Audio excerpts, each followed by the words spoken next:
Hi. Welcome to Scripts and Giggles with Shoshana. And Ronnie. Well, do Well, you want to hear what I did today? go on. I went to the podiatrist. Oh, I mean, did you go to one before? Oh, it's an ongoing treatment. Oh, yes, sorry, yes. Today- For your knees.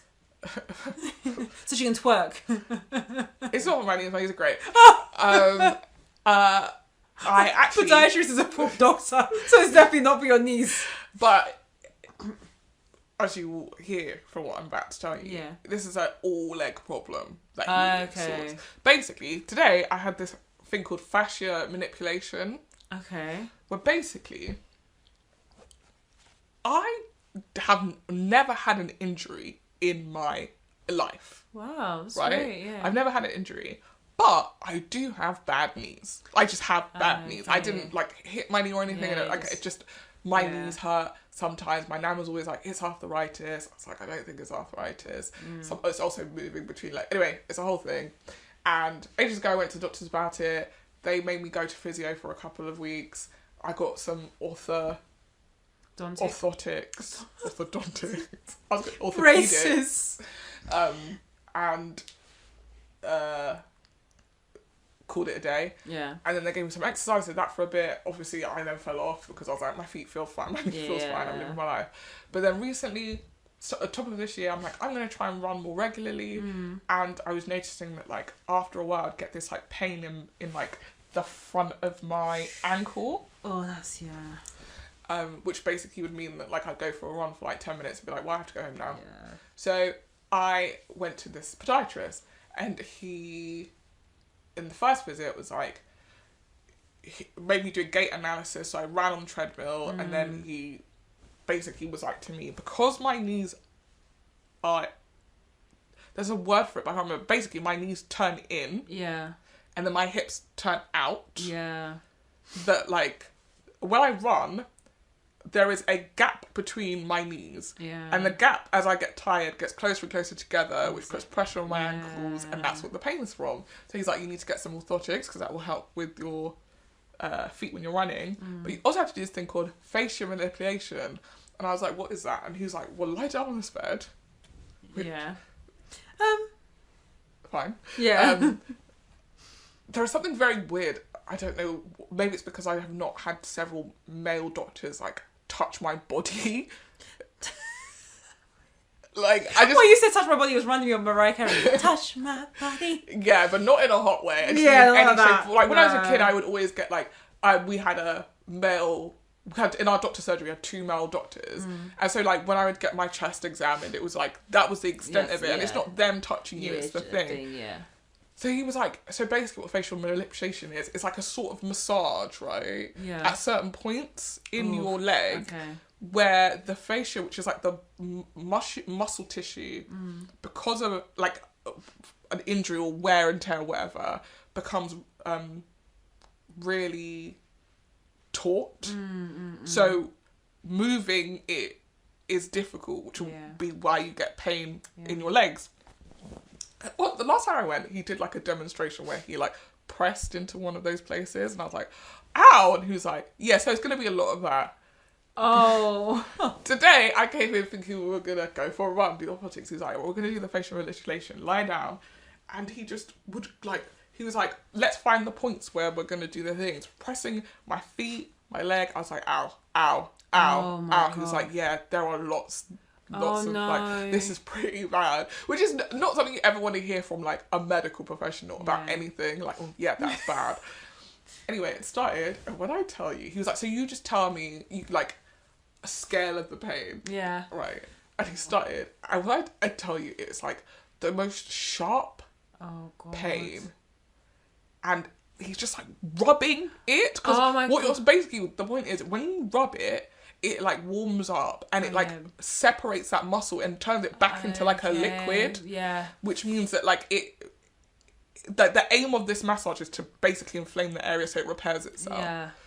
It sounds like so much pain. I have a pretty...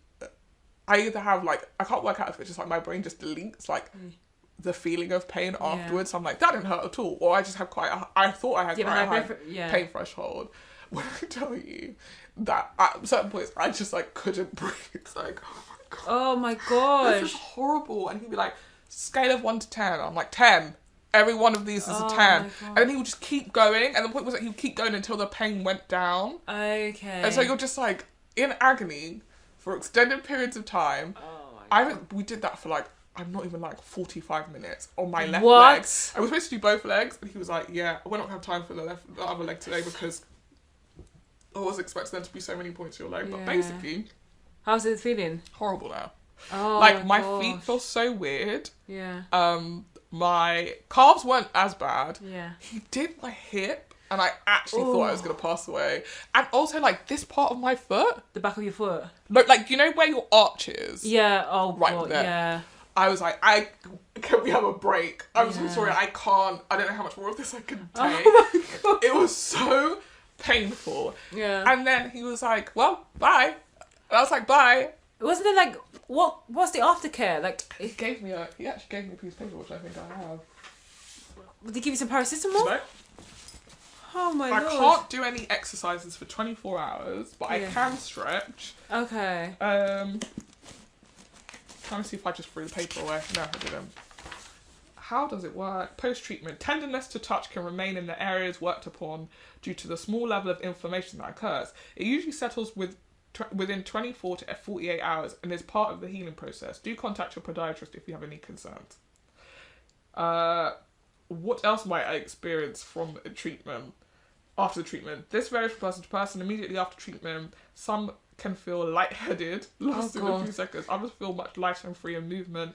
There may be warmth in tissues or bruised feeling and some pain. Occasionally, some might feel tired. Importantly, do communicate with your practitioner how you feel before you leave and get in touch with them if you have any questions. I just feel like I've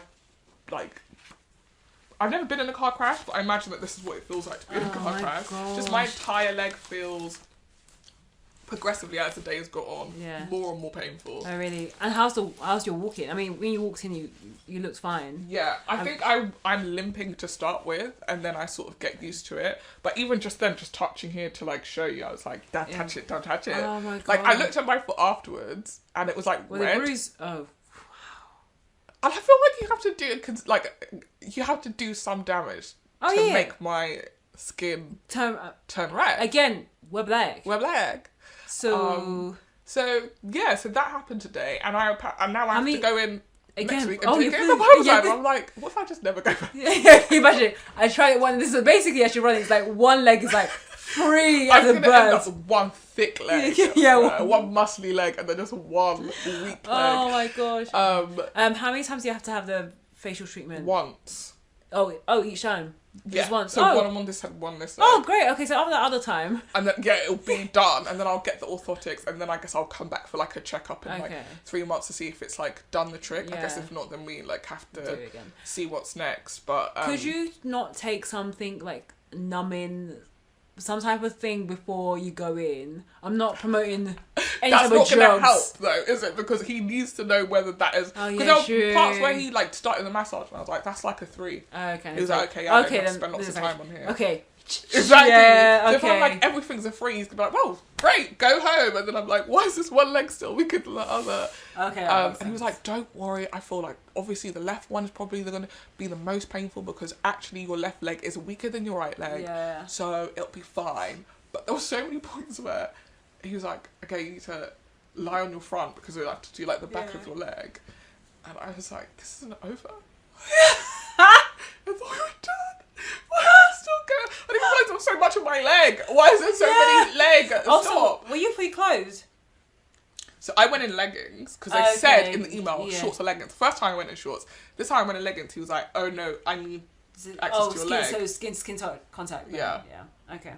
But I'm so sorry. Anybody digging their elbow into you is going to be painful. I'm trying to think of any point in your body where you'd be like, "Yeah, go ahead, just elbow." I mean, me. some people love the massage part when the elbow comes in and like really hit that tension spot. No, I like my massages to be just hot. Yeah, I'll be honest. Yeah, I like.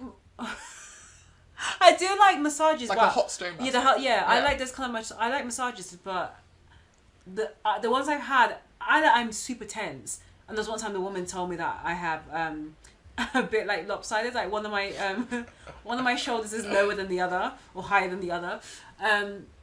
So usually I should enjoy massages, but it's always a time when I have a ow, like moment. Yeah, I think there are parts, and it's interesting because like I've never had a massage I paid for that was this painful before, because it felt like he was only trying to cause the pain. But in a massage place, usually you go, oh, that hurts, and then they loosen their grip on you. Yeah. Whereas this was like, this is the whole point, baby. Yeah, I was like, you're at a spa as well. Like, usually I'm like, at a spa, exactly. So like you can go and swim or you can go to a sauna afterwards. Yeah, so, like exactly. Everything is like, at least I felt like that half an hour of pain, but I'm gonna have like 30 minutes of like pleasure in the sauna. I mean, that is. You did the sauna, then the what's the one? What's called the what's the one that's really hot? That's not the sauna. Steam room. The steam room. The steam room. I love the sauna. The steam room. Yeah, I like the steam room. Yeah. But you've got to be careful in the steam room because you sweat so much, you might pass out. Make sure you drink water. You might pass out. Honestly, well, we mentioned it on the pod a couple of weeks ago. For our girlie's birthday, she took us to a dance class, and it was so fun. The biggest issue I had is that I did not eat properly before I came. I had like a very small amount of takeaway from the night before. And we also had a drink. Well, you guys drank a bit more. And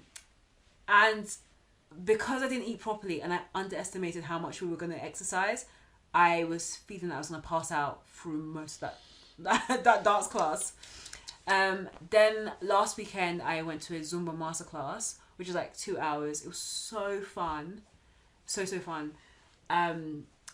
But this time, I mean, I didn't eat a lot before, but I had something just before. I had some fruit. I tried to have some breakfast.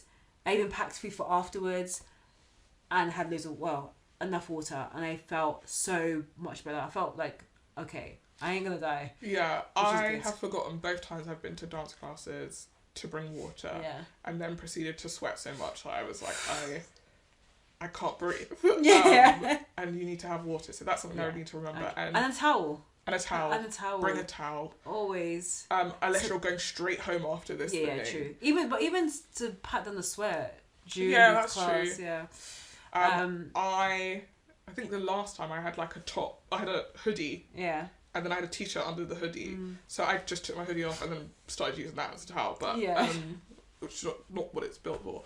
I have a tradition on my birthday to go to the spa. Oh, nice. And now I'm like, I don't want to go to the spa. Mate, around. You kind of have had your spa treatment. That was not a spa treatment. Minus the sauna and the steam room. The thing about the spa massage is it's like a full body massage. Yeah. This is just one leg. It's very weird. It's honestly a concentrated massage. And I had to wear his shorts this week because I didn't bring my shorts, which also felt really weird. And they're like baggy. Oh. I was like, he's covering my modesty.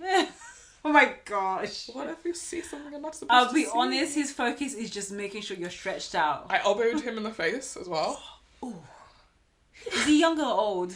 He's like middle-aged. Yeah. He's bald. He sort of looks like someone, I can't remember. That you used to know. No, he looks really familiar, but in a way that's just like, I think that's just your face. Like, I don't think I just think you have a face that's like, you look like someone I know. Yeah. And he has like the weirdest banter. Oh, like every time I'd be like, ow, you'd be like, oh, that one's bad, isn't it? Oh, not that kind of chuckle vision type of banter, for real. Fuck up, dude. You're starting to piss me off today. But this morning I really didn't want to go to the appointment because I was eating my breakfast and I was like, I can't be asked. And also because it's like, I have to, like, it's in a really awkward place. Time. Oh, is it? Yeah. Like, basically, when you start to get too south in South London, there is not a direct route to places, like, unless it's a long-ass bus journey. Like, this takes me an hour on the bus to get there, basically. Really crap. Or I could go from my house to Canada Water on the tube, then get the overground to... the location. No, sorry. My house to London Bridge to Canada Water, then from Canada Water to on Oak Park. Oh, that's so awkward. You know what I mean? I hate shit like that. Like, I don't want to do multiple changes. Awkward. So I was like, I'm just going to get the bus. Of course, forgetting that the bus turns up when the bus wants to turn up. So I got to the bus stop and it was like, you have to wait 10 minutes. I was like, what? I'm going to be late. I'm going to be late. And then I had to do an hour journey back with a bunch of school kids who I guess got let out at lunchtime for a half term. And it was so loud. And everyone on the bus kept turning around and I was like, they're literally kids. What do you expect? Yeah. I'm sure that people were doing the same thing when I was on the bus and I'm not even that rowdy. Yeah. Like, people are so weird. Like, they're literally teenagers. Would you expect them to sit in silence with their fingers on their lips? Like, obviously they're going to be screaming. And it's like 1 p.m. and they've been let out of school. Of course they're going to be... Oh, they're going to be having the time of their lives. What I was surprised by is that these kids actually went home. If it was was us, we would have been like, off we go to the park. Yeah. Like, I was going to say that. I was like, usually we would go to the park, then we'll have like, we'll just hang out there. Maybe go Harrods. Yeah, exactly. Like honestly. We'll just be going around town. I don't know why did we not want to go home? We just liked hanging out with each other and going places. Yeah. And we're in London, so like, yeah, let's just have fun. Literally. So, but these kids just they just were loud on the bus and then went home. Maybe, these are the COVID kids. Maybe these are the COVID kids. Yeah. I'm sorry that you went through so much pain. Thank you. Because it sounds like it was excruciating. It was excruciating. But you're one step closer to heaven. But maybe it's I don't know what it is today. I'm just bursting into different songs. I love that for you. Yeah. But you are, with this pain, future you would really appreciate it. That's what I had to tell myself. Yeah, the whole time. When I was going there, I said, listen, if you don't go to this appointment and you just bail on this whole thing, first of all, I'm paying for it. It's like private. Oh, yeah, so true. I'm paying for it. But second of all, like, you'll be right back here again in like a year or two, being like, why does my leg hurt? Like, just sort it out for once and for all. And now I'm looking back and being like, I should have taken it more seriously the first time round because it was free. Oh, I had free physio, free orthotics, like the whole thing was free. And I didn't, so it is what it is. When you say orthotics, what does that mean? Basically, they put like an insole in your shoe, but like it's like moulded to your foot. Okay, so you don't have to like wear a type of like boot or something like that. No, I'm not wearing a boot. I mean, you're laughing, but your girl had to. You had to wear a boot because you broke your ankle. I broke a toe. You broke a toe. My smallest 5th metatarsal bone. And I had to wear a boot for almost 2 months. She wore a boot. A boot. You wore a boot to a music festival.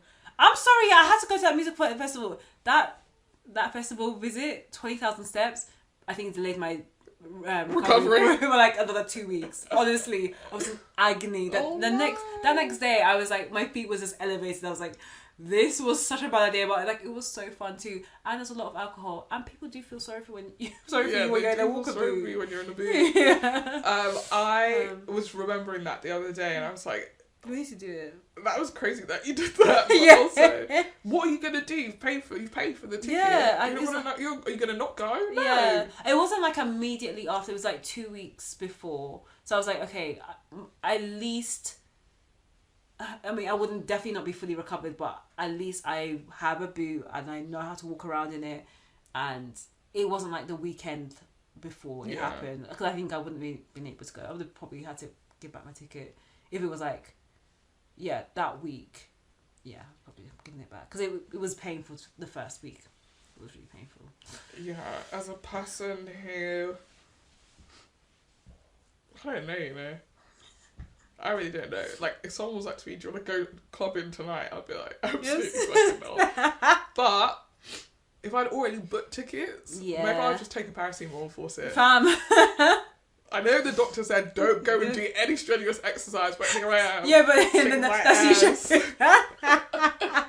Can you imagine you there shaking your ass and the doctor's right there going, huh? What are you doing here? I was like, what are you doing here? Should we get to pop culture? Yeah, please, let's do it. Pop culture news this week. Where do we start? Should we start with Kate? Let's start with Kate. So for caveats, we have spoken about Kate in some previous podcasts that you will not hear. Or you have not heard. Don't tell them because they're going to think we're cowards. Well, not cowards, but we had to get the information right before we spoke on it. That was ultimately it. We just were very curious about where Kate was, like the rest of the country and the world. But we decided to wait until the news did come out. It's not myself even more. Slash, your girl didn't have enough time to edit the pod in time. Yeah. So no one had seen Kate Middleton. The internet went crazy about it. The palace handled it really badly. Oh, so badly. They had Kate Middleton post a picture to, I guess, prove she was alive. That got ripped to shreds. And then the follow-up was Kate Middleton announcing that she was having early or preventative cancer treatment. Yeah. That news was then met with everyone being like, poor Kate. See, this is why you shouldn't have had your conspiracy theories. But like, let's be honest, if people didn't have conspiracy theories, we would never have got to the truth. That is true. We would never have got the truth. We basically said collectively as a people, we don't believe what you're telling us, and you need to tell us the truth. Yeah. And they told us the truth. Granted, it was a truth that we were then like, oh, like, because you are entitled to your privacy. Yeah, you're entitled to experience whatever you're experiencing in the way that you want to experience it and share it when you are ready to share it. And obviously, it felt like they'd been backed into a corner, so she had to say, which is not nice. No. They didn't share what kind of cancer she had. Yeah. I guess that was their way of being like, we don't have to tell you what kind of cancer, we just need to tell you. Same for the king. Yeah. Which, I mean, I understand that, but I think spin-wise, if we know there's a bunch of people doing conspiracy theories, you're being like, we're not going to say what cancer, but it's definitely cancer. Yeah. It's going to just make them be like, no, that's not what it is. Something else is up. Yeah.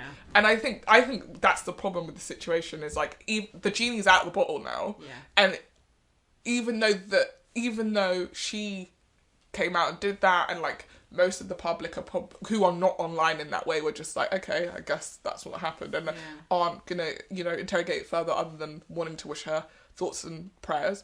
Yeah. There is a side of the internet that still think that there is more to the story. Yeah. And interestingly, today I saw on Twitter somebody basically was debunking the video of her and William at like a farmer's market. Yeah. What they were debunking, I think, wasn't the video per se, but like how that video came about. So the person who came forward and said that they shot the video, to share with a family member, but then, and said that they saw Kate and William in the farmer's market and only took a video of them as they were leaving, but then it's shot from inside of his car. So it makes it seem like he was in his car waiting to see Kate and William. Yeah. And basically the person who was talking about this was like, it's a paparazzi video. Oh yeah. It's a paparazzi video that they're trying to now convince us is like candid camera. Yeah. And so once again, we can't even really trust what we're seeing here. Like, this must be more palace spin. I personally, I know everyone's saying it is Kate, but like, I don't, that could have been anyone. Yeah, when they freeze the frames, at times it looks like Kate, and other times it really doesn't. Yeah. Like, I can't tell. This has like quite a narrow face. Yeah. I don't think she has a narrow face. And but even in the video where she tells, I was like, it's just like bone structure. I just don't think it's the same. But I think the other thing that they mentioned as well was from the distance of where Kate and William are at and where that video is filmed. Yeah. If you're saying you filmed it on your iPhone, which is what he said, or on a Samsung, whatever it is, on a smartphone, there is no reason why it should be that grainy.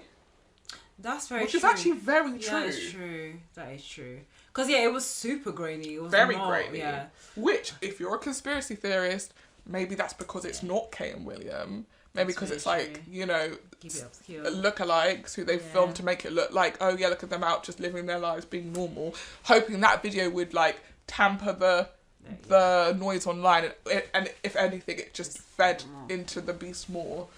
I think the whole situation with Kate, and I'm really sad to hear the news, the whole situation highlighted that the royal family have very, very bad PR and how imperative it is to have good press. But also I feel like some of the decisions that the palace has made has not helped. The doctored photo, I think, was one of the biggest, and I said this off the pod, is the biggest deception that I've seen from the palace. We know how corrupt the palace can be in terms of like the treatments of some of the family members and etc. Diana, Meghan, etc.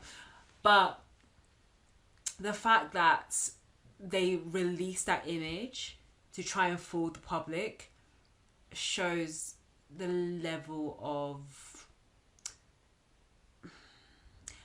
self-protection that the palace does have, which is part and parcel of what the empire is about, but also how much they don't care about the public. There was something very flippant about it, which, I mean, their head they thought was flippant, but actually I think it's on such a negative and adverse effect for their image and their popularity. I think the height of their popularity was when the Queen died, because everyone was like, oh, poor Queenie, oh, she's, the longest running Zambian monarch up to that point.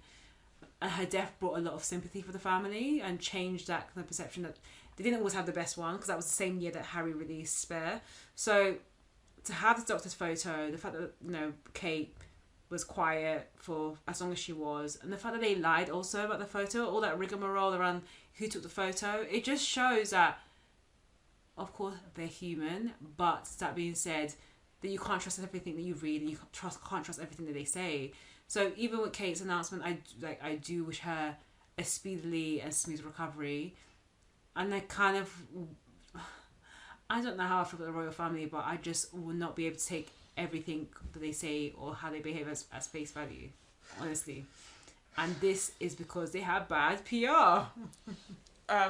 As you listeners know, I am anti-monarchy to the core. I knew you weren't like a big fan, but I didn't know like anti. Yeah, I am. I don't think we should be paying for them to exist. They don't serve a purpose. As much people are like, tourism. We don't need them to have the palaces. No. We just need the palaces. Yeah, true.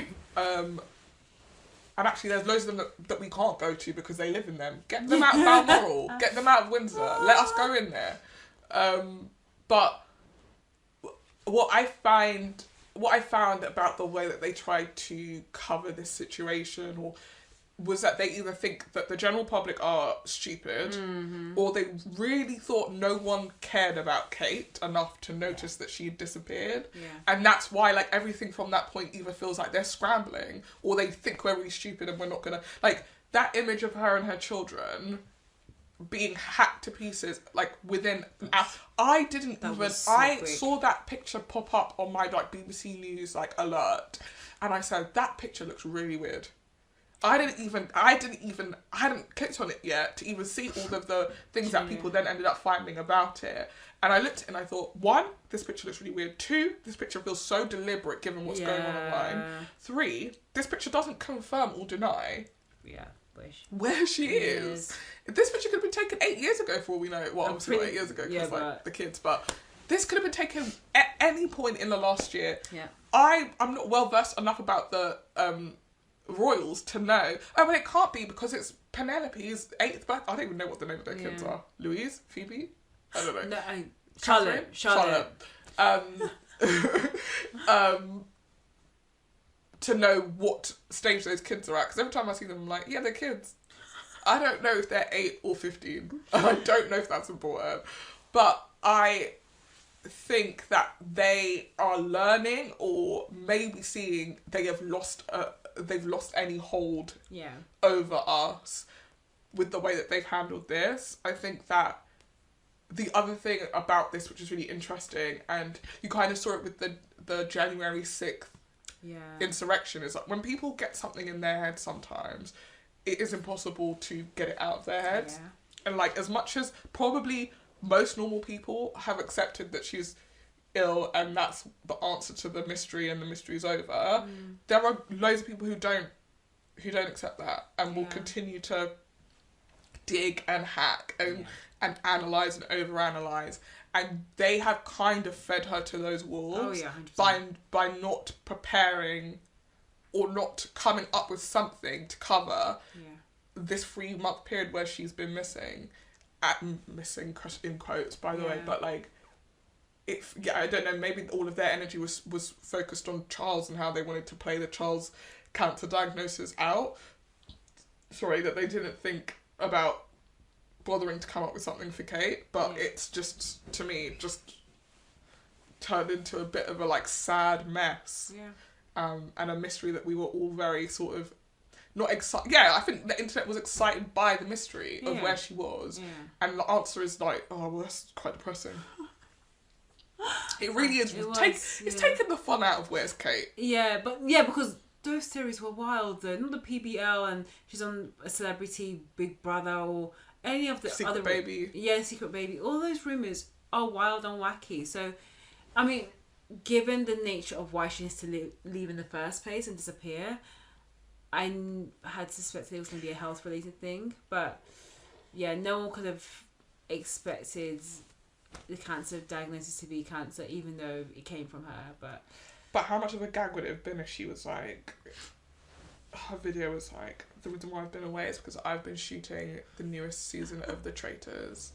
Oh my We've been keeping it hush hush, but God, you guys don't like suspense, do you? I'm gonna have to tell you, I am actually playing Claudia Winkleman in the celebrity one, or like just something that would have been a gag, but obviously it was just different type of gag. But we do wish Kate all the best. No, for real, good luck. Girl. And I do agree with you that there was some protection of King Charles. So that's probably why they didn't want to like space out this news all at the same time. But at the moment, the royal family is in a bit of jeopardy because there's quite a few public members of the palace that are, facing treatment. So, we just have to pray for them. Jeopardy is a really strong word.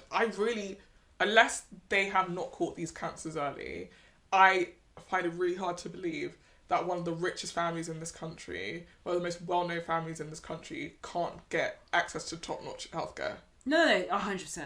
They will. They are. No doubt about it. So, yeah.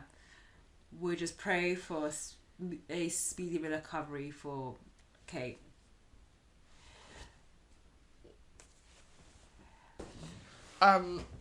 Moving on to our former rap royalty. Whew. Yeah. I mean, no, former. Yes, he's done. I think he's done.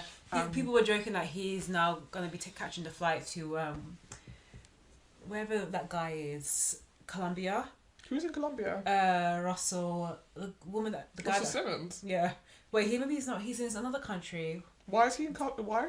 Because Russell Simmons has allegations against him as well. Oh right, okay. He's trying to beat the allegations, but evade them. Beating the that's not really beating the allegations. Evading the allegations. Yeah, so that's where that's where Diddy's going to join him. And when we do hear that he's departed, that may be it. What, Diddy departed like he passed away? No, I mean departed the country. I mean, you've definitely done it if you depart the country, so he's going to have to figure out something else to do if he ever wants to. Well, I guess he could live off his millions. He's got millions to make money, but the Diddy. I think we might have talked about the beginning of this with the Cassie stuff, but he has since been accused by a producer who produced his most recent album. Yeah. Who alleges drugs, underage girls. He himself was assaulted. Lots of advances. Oh, he's a male. Yeah, he's a male. Oh gosh. Sorry, we forgot. He said Usher made an advance on him. He said Cuba Gooding Jr. made an advance on him. I don't know why. Why is Cuba Jr. His name's always like the people involved in this feel so random. The Usher one not so random, but like Cuba Gooding Jr. question mark. Yeah. I feel like when these things happen, it's so. What I'm always so surprised. The reason why I'm always so surprised by who's connected is, I don't follow these people enough to know that they've ever even been in the same vicinity of each other. Like most people be like, yeah, do you remember at the white party? I was like, no, I don't remember that. Why would I remember that? I mean, I know that Issa Rae or Tam used to have like her yacht parties and Diddy would come. Always like, she would do she would be hanging around with Diddy, but I don't think she talks about it very much now. So yeah, I think everybody is like, who? I've never met that man. Stepping back real quickly. But he apparently had cameras in every single room of his house, and so anybody who attended any of those parties, there is footage of them at those parties. There is footage, though I saw footage today of Chris Brown at one of these parties where Diddy's trying to get him on a giant bed. Huh? I mean, it's a massive, like, when I say massive bed, like, there are like 15 people standing on it, and it's not full up. But he's like pulling Chris Brown with all his might onto his bed, and Chris Brown's like, then he gets on the bed, then he gets off the bed, and people were like, Chris Brown knows what Diddy's like, and that's why he wouldn't want to get on the bed with him. But I was like, I mean,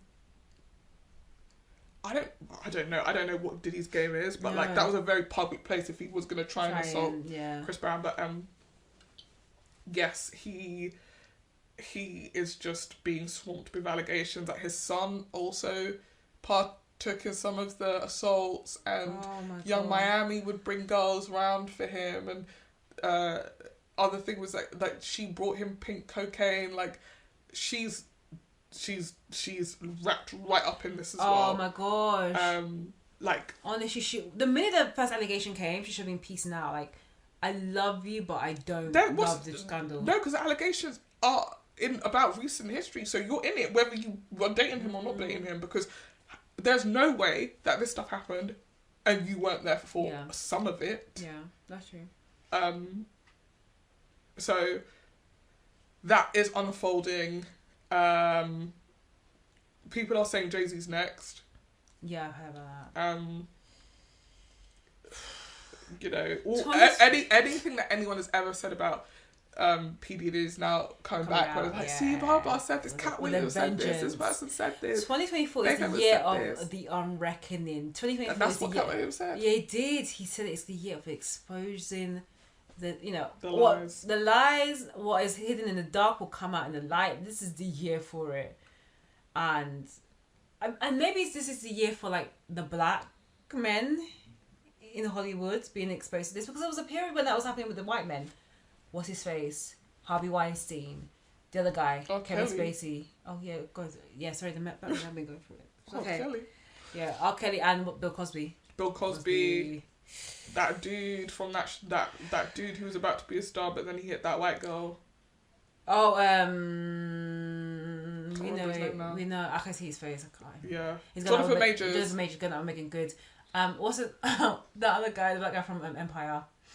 They made up that excuse. Oh my God, Justice Smollett. Yeah. Like. Wow, that was a shock. It's not looking good, boys. No. Okay, let me take that all the way back, because black men and white men have been going through it. I think that there's gonna be a whole new Surviving series. Surviving Jay-Z, sure. Surviving P. Diddy first, then Jay-Z, then whoever's gonna be next. It's just a messy time for the industry, and is a reckoning happening, because like last year there was a strikes with acting. There wasn't a strike for music. I'm not saying that this is going to ignite it. I'm just thinking that it's a reckoning for the industry. I think we are seeing across industries something about art and media in general is that what we're realising is in the past, people were able to get away with a lot of stuff because there weren't smartphones, people couldn't tweet constantly. Like the proliferation of news about someone was just confined to circles of friends, right? Like, P did this, so like watch out for him, would only be said by someone who had experienced that before or knew someone who did. Now that we have the internet, it's actually not that hard for something to take flight. Yeah. And on the one hand, that's a good thing, but on the other hand, like you also see people getting caught up in dramas and scandals where it's like, honestly, if we didn't have the internet, this would be nothing. No, absolutely not. Like, I found a tweet from when you were 14 and you said black girls have big lips, so you deserve to not have a career. It's like, I don't think that's the same. I don't think it works for that. As raping someone. Oh, God. Like, we do, like, I'm not saying that you can't be like, I don't like you. Yeah. You absolutely are allowed to not like someone. Yeah. But to call for, like, the national cancellation of somebody when there are real predators and criminals out there, it's just a way to distract, I feel like a way to distract ourselves from, like, getting those big hitters, especially the people that we don't necessarily want to confront because we're like, but I love the art that they make. So. And it gets to a point you have to separate the art from the artist. Even now, I don't think you can all the time. Not all the time. I think R. Kelly is one of those people, like, I struggle to hear his music. I think even now, knowing that, we're all flawed, but even some of these artists that you're listening to, and you're like, you don't know anything about them. Nothing. Excuse me. And you're enjoying and bopping to this music, but what happens tomorrow if something happens? Which I think is fine, right? Where it's like, this information wasn't out there, we didn't know, right? That's fine. I think the annoying thing now is I thought like there are people who make it their business to be digging. Yeah. To find something. Yeah. To make your faith problematic. Like there was a Tumblr that I used to follow a very long time ago. Tumblr, man. A Tumblr, and it was called Your Faith is Problematic, and all it did was list facts about famous people, like things that they'd done wrong. Before I found that Tumblr, I was living in a world where unless you had gone to prison, or unless you're like Winona Ryder's mugshot, like I would not know anything about these people because it's like blinds. Exactly. Like I didn't read. I wasn't reading gossip mags in that way.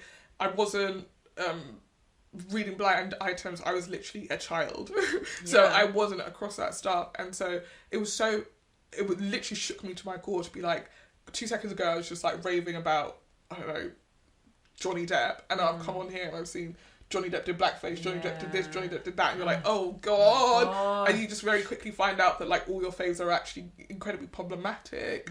As most, like you said, most humans are flawed. Most people are. There are certain things that you can see that like with age, you probably would have been like, yeah, I regret those actions. Like, I wouldn't do that now. I've learned a lot more. Yeah. I thought it was like controversial, provocative behaviour. And that's why I did it, yeah. And now I'm seeing that it's actually really harmful and just not the kind of person I want to be. That stuff, I think you can bounce back from if given the space to. I feel like the problem now is that like most people don't get the space to. Yeah. And then amongst that stuff, you get something like a P. Diddy where people have actually been talking about him for years, and much like an R. Kelly where it's like, I remember as a kid hearing this like story about him pissing on someone. Yeah, same. And that was like a joke or like a funny story to share. Yeah.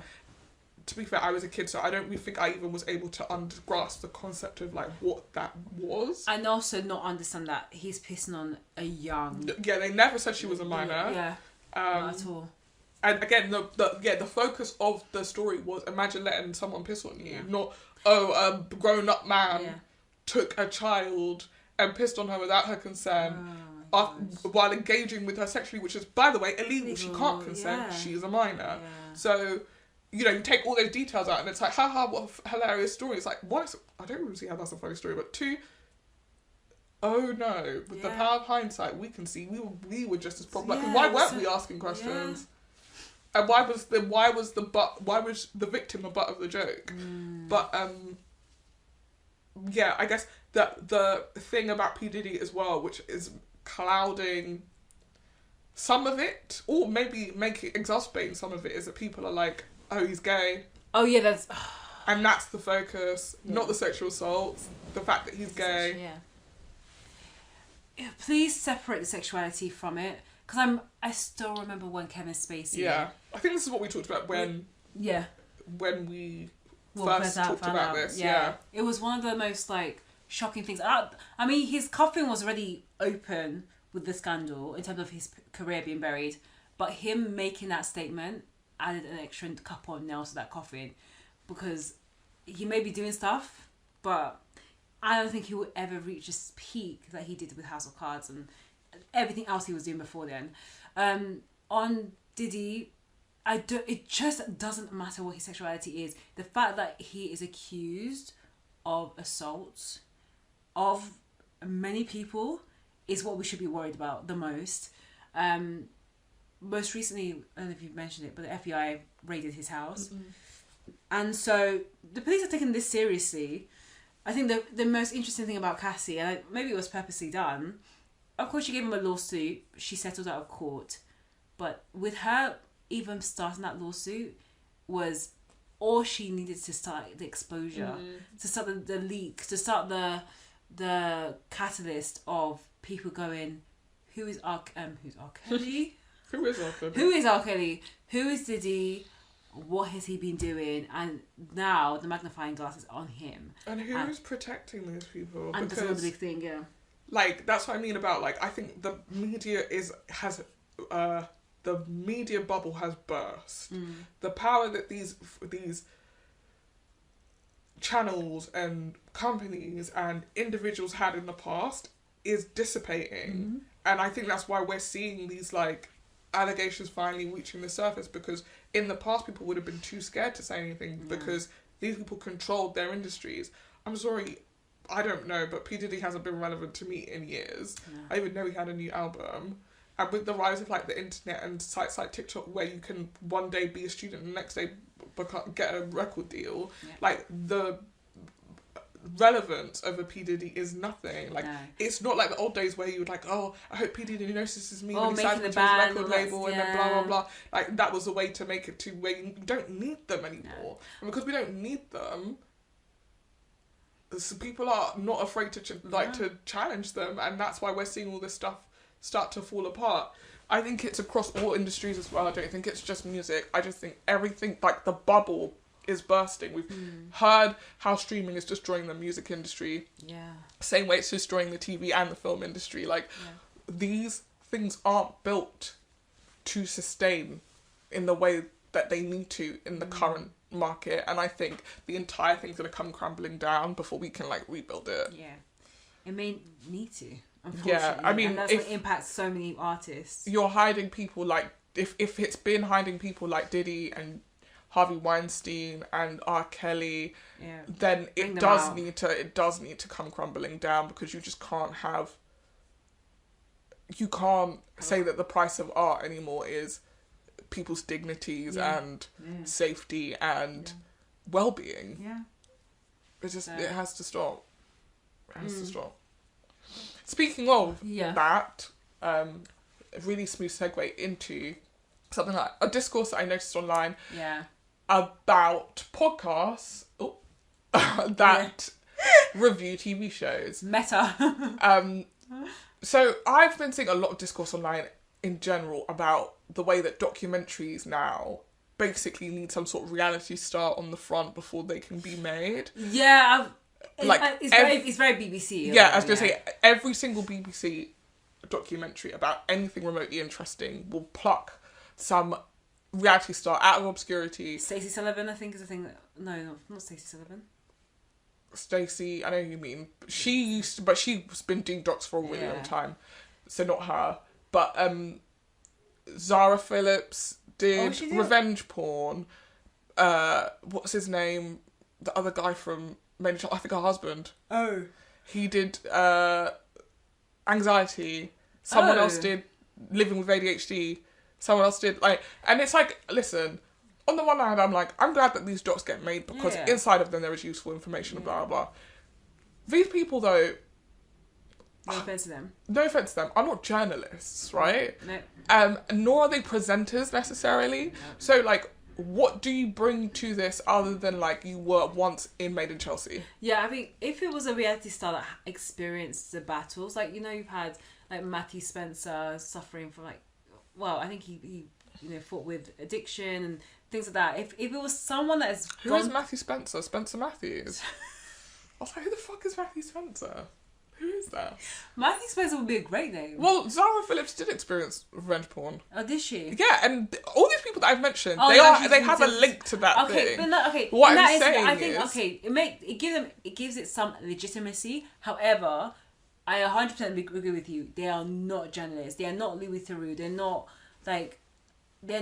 the presenters that we usually would expect in these type of docs. But again, it's to attract an audience. And again, I'm not saying this because I think that argument is really dull as well, where people are like, that's just not the way we do things. Yeah. I'm not saying that my criticism is not because of that. My criticism is being a journalist, being a presenter used to be a job that you could aspire to, right?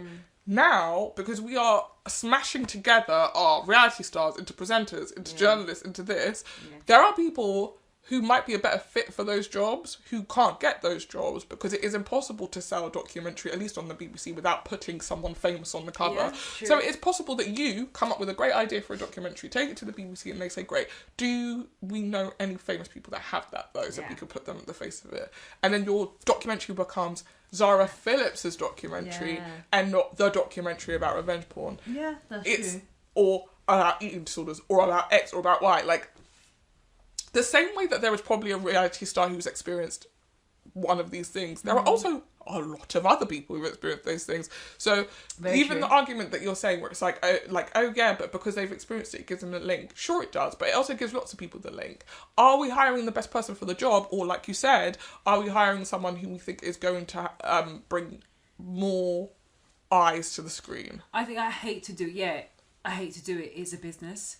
I remember like hearing from a content exec saying like, oh, of course we would want to bring in new actors and new talent, but ultimately when we do that, that's a risk.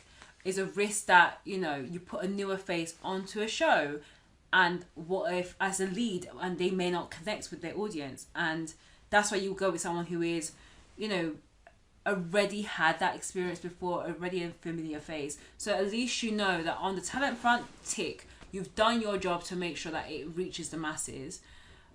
And it doesn't mean the show is to be good, because I think there's so many shows that has a big lead and it just doesn't perform. But I think there is a risk for content people to put and to helm like non-reality stars or non-famous faces in these type of roles, because I just don't think they're going to get the return on their investment.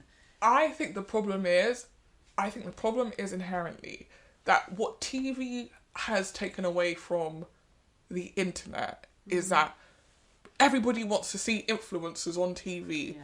No, I use Instagram for certain reasons. I use TikTok for certain reasons, and I watch TV for certain reasons.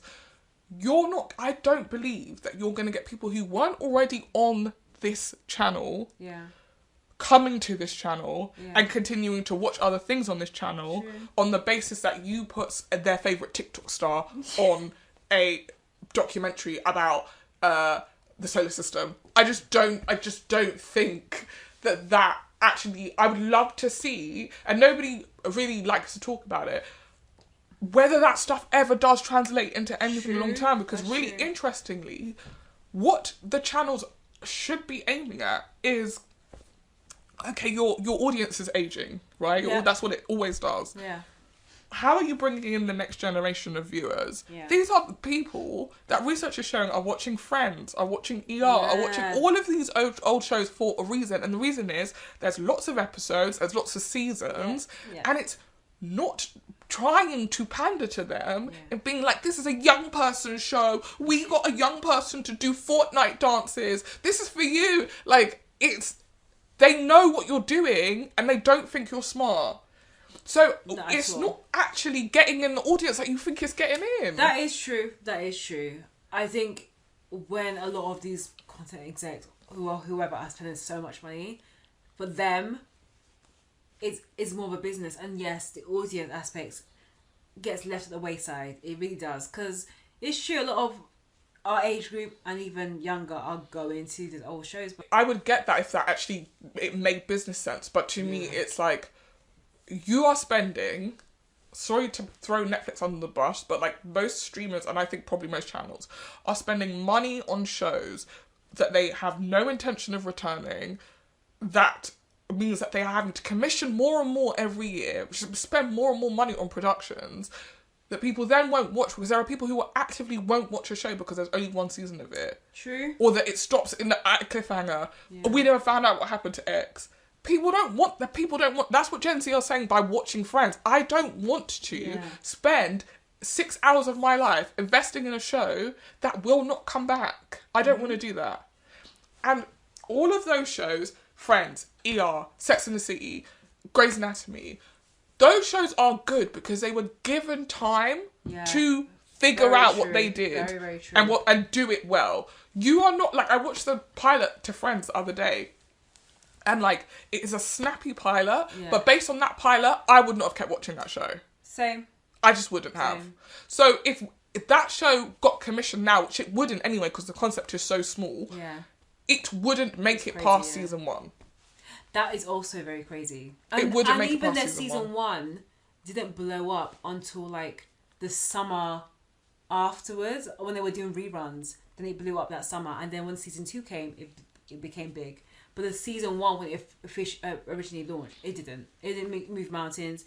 Friends was a replica of the black show, which I can't remember. Living Single. Oh. I think it's Living Single. So, yeah.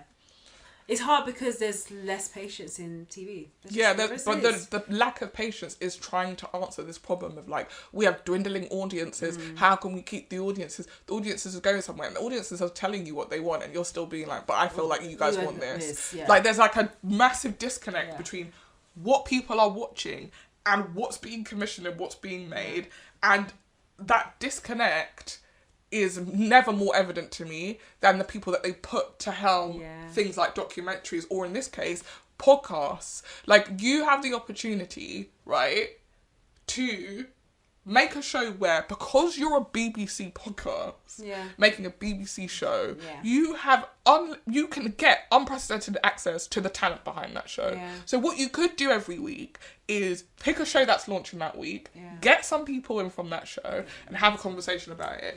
Instead, you've got Sonia from EastEnders, random, and Stacey from Gavin and Stacey, even more random, reviewing TV shows, and this week, they spoke about a show called Reasons Why I Should Leave or something. Sorry, I've forgotten the title. But it's written by a online comedian called Chi with a C. And she's made a bunch of videos I've seen before that I've enjoyed. This is her first, like, scripted comedy. And Stacey, I don't know what her real name is, from Gavin and Stacey, was really quite harsh about it. Much like I'm sure people on podcasts... Actually, to be fair, I don't listen to any other TV podcasts where people are that harsh. No. So it was quite harsh. But what I found really interesting is the discourse online was like, what right? And who thought it would be a good idea to have these two people review a show when they don't know anything about making a show, they don't know anything about writing a show, and even though they've both acted in shows, haven't acted in multiple... Like, you've really only been... You were Gavin and Stacey and you were in EastEnders. That's pretty much it. And the Gavin and Stacey one I think is worse because I've not seen anything beyond Gavin and Stacey, so I was like, where have you been? Where you at? And you're like, oh, here I am, dragging a debut creator show, calling it unbearable, calling it shit. I think that's the problem. It's calling it shit. You are absolutely entitled to say, I didn't enjoy that. Yeah. But to call it shit multiple times, call it unbearable, call it boring multiple times, like, it is that what people want to hear? About a BBC show on your BBC podcast. Like, I would love to hear from you listeners, but like, if this show was 10 minutes long, our show was 10 minutes long, and all we did was say, this show was shit, this show was good, would you guys find that entertaining? Would that be something that you would sit down to watch multiple episodes of? Yeah, please feel free to drop your thoughts in the comments. I'm not trying to sit here and say that we have the ultimate opinions on stuff, but I think what we do is add to the discourse. I think that's what you should be doing, is saying, here's what I thought.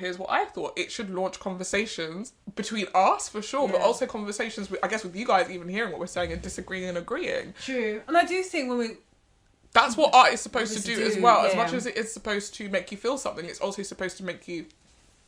to start conversation. And it wasn't a conversation. No, it was opinions, it was sprouted out. And it's hard, because we talked about this off the pod, that and the reason why we do this podcast is because we're both in this industry. We both understand, to our varying degrees and to our various expertise, how TV is made and created. And we also watch a lot of TV, and we like TV. So when we're speaking on it, even the shows that we've not liked, we've always tried to like caveat with things that could have been done better. Is your toe twisted? No. I think my foot's swollen. Sorry. Yeah. Just... Yeah, it looks... Is it? A little bit. Sorry, guys. Yeah, so we can speak... Of course, we're not experts, but of course we can speak to certain things about a TV show, and also, even the shows that we don't like, we have always tried to give the caveat that these are things that could be done differently. This is what we would have done in our own sense. I know there's podcasts that actually like dissects scenes and suggests things that could have been done differently. Not to criticize the writer and the creator, but just to be like, there's a different perspective and viewpoint to it. But with Sonia and Stacey from Gavin and Stacey, I'm going to call them by their names because I don't know what their real names are. I don't know what expertise, what credits they have, apart from, of course, the shows they were on. But what gives them the right to speak on TV in that way? It's a random selection as well. I also didn't know they were friends or anything like that. Random selection, and I think that they went, oh, people just find you guys so charming, so why don't you just come on here and be charming? And their charm maybe was just not to my cup of tea, shall we say? But that's not charming. They were just basically saying that the girl's work is absolutely horrible and dreadful and you shouldn't watch it without any reason why. That being said, we only listened to a minute snippet. Yeah, it was only a minute snippet shared by the creator, actually, who sort of reacted to it in a light-hearted way. But I also can't think of anything worse than making a show and then hearing your peers call it shit. Yeah. Like, it's bad enough that you make a show, especially if you're a person who's already online and probably have to see in real time people's opinions to that show.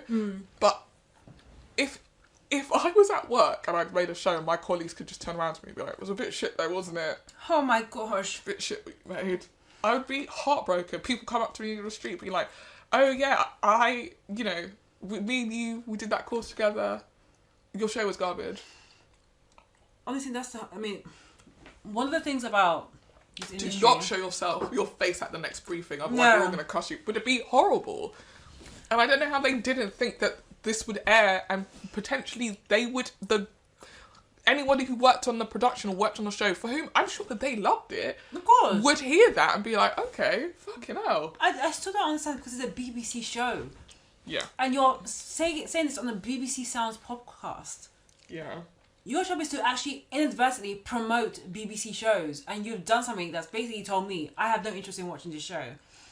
I would only watch a show out of not pity, but to prove them wrong. Yeah, I was thinking I'm gonna watch this show now, but I also would love to know what shows they have rated highly, because this is the thing, right? I think the thing that works about this podcast is we're always talking from a place of our own tastes. Mm-hmm. And I think if you're caveating this is just my taste and this wasn't to my taste, then I think it's fine. I think you're right that maybe the problem that it's a BBC Sounds podcast, the fact that you guys are both in the industry, I think people are expecting a level of professionalism perhaps, and not barefaced opinions you're talking to your mate. Have some decorum. Have some decorum. Or have the caveat of I don't know if I was the target audience for this. Full stop. It didn't work for me, but it was a good effort. Yeah. I think you can always find something nice to say about a show. Yeah. I think we did this the other day. We were we're gonna give this 1.5 out of 10, but the lighting was lovely. The costumes were great. It was. Because loads of people. I think that's the thing that the general public never think about, and that's why I think it's surprising that they handled this in the way that they did. So many people work on a show. When you say it's shit, you're basically calling everybody's work shit, and I don't think that's fair. I don't think that's fair. To add also, and I mentioned this off the pod, we've worked in the industry combined for almost 2 decades. Ooh. If you combine it, yuck. I'm sorry, it's true. I hate that. And we've seen it that when you are around a lot of people from the industry, we inadvertently have to watch a lot of TV. Yeah. I've noticed, and you agreed as well, is that we end up having a more a sophisticated palette. Yeah, but also a more stricter taste and viewpoint around TV, and we can be more blunt and harsh about this is great, this is not great. The general public, including our listeners, we're not expecting you to watch every single show, and I think sometimes we judge shows more harshly because we are in the industry, but this industry is tiny in comparison to the general public. And if I also be frank, this is quite monolithic in some of the industry in terms of viewpoints, and that's why sometimes you just see the same show over and over and over again. So it's very easy for us, and I'm even using us, to come back and say, "Oh, show was rubbish," but actually, and this shows that many people be like, "Oh, that show is trash," and we're talking about Emily in Paris as an example, but actually, it's one of the top viewing shows on Netflix. People love the show, so how can people, us in the industry, not reflect the voices of our audience? That's what we should be doing with our content. Yeah. And it doesn't mean every single show is going to be a Game of Thrones. That's not the purpose. And also, if every single show was a Game of Thrones or Breaking Bad, our industry would be even more limited to what it is, because one, these shows cost so much money. Yeah. And two, again, like with all TV, we're only targeting a subset of an audience. And if you're writing properly, you should not be trying to write for the masses. You should be writing for a specific audience in mind. Someone who's going to come and sit down on a Friday night and enjoy your show. But it won't be everyone in the UK or globally. It may just be a small set of people who love like soapy dramas or a docu-series. And that's fine. There's nothing wrong with that. But I think because of the old way of thinking, like everyone needs to love my show, it needs to be the most talked about thing. We don't have those water cooler conversation moments like we do or like we did before. So TV is changing, and us in the industry, we need to be listening more to the people who actually watch our shows, and not just start sprouting opinions without understanding or without giving any justification or rationale behind it. Or giving any grace. Yeah. I just think it's mad. Like, so the commissioners don't know what they're doing. Yeah. The production company that made it didn't know what they were doing. The creator didn't know what they were doing. The actors, the music, the lighting, the costumes, like the editing. It's just really mad. But I agree with you. I think more than ever as a society we're quite divided. And you're right. When you work in an industry, I'm sure it'd be the same if I worked in an accountancy. Yeah. The shows that we would like as accountants might be very specific shows that like we think are fantastic and that nobody else thinks are that interesting. And I think the problem when you work in an industry, as Shoshana was saying, and when you watch as much TV as we watch, your tastes get more and more high. It's much harder to impress us. Oh yeah. So more than likely, a show will come out that is actually perfectly good. And you will have noticed one fault with it and you're like, ugh. Yeah.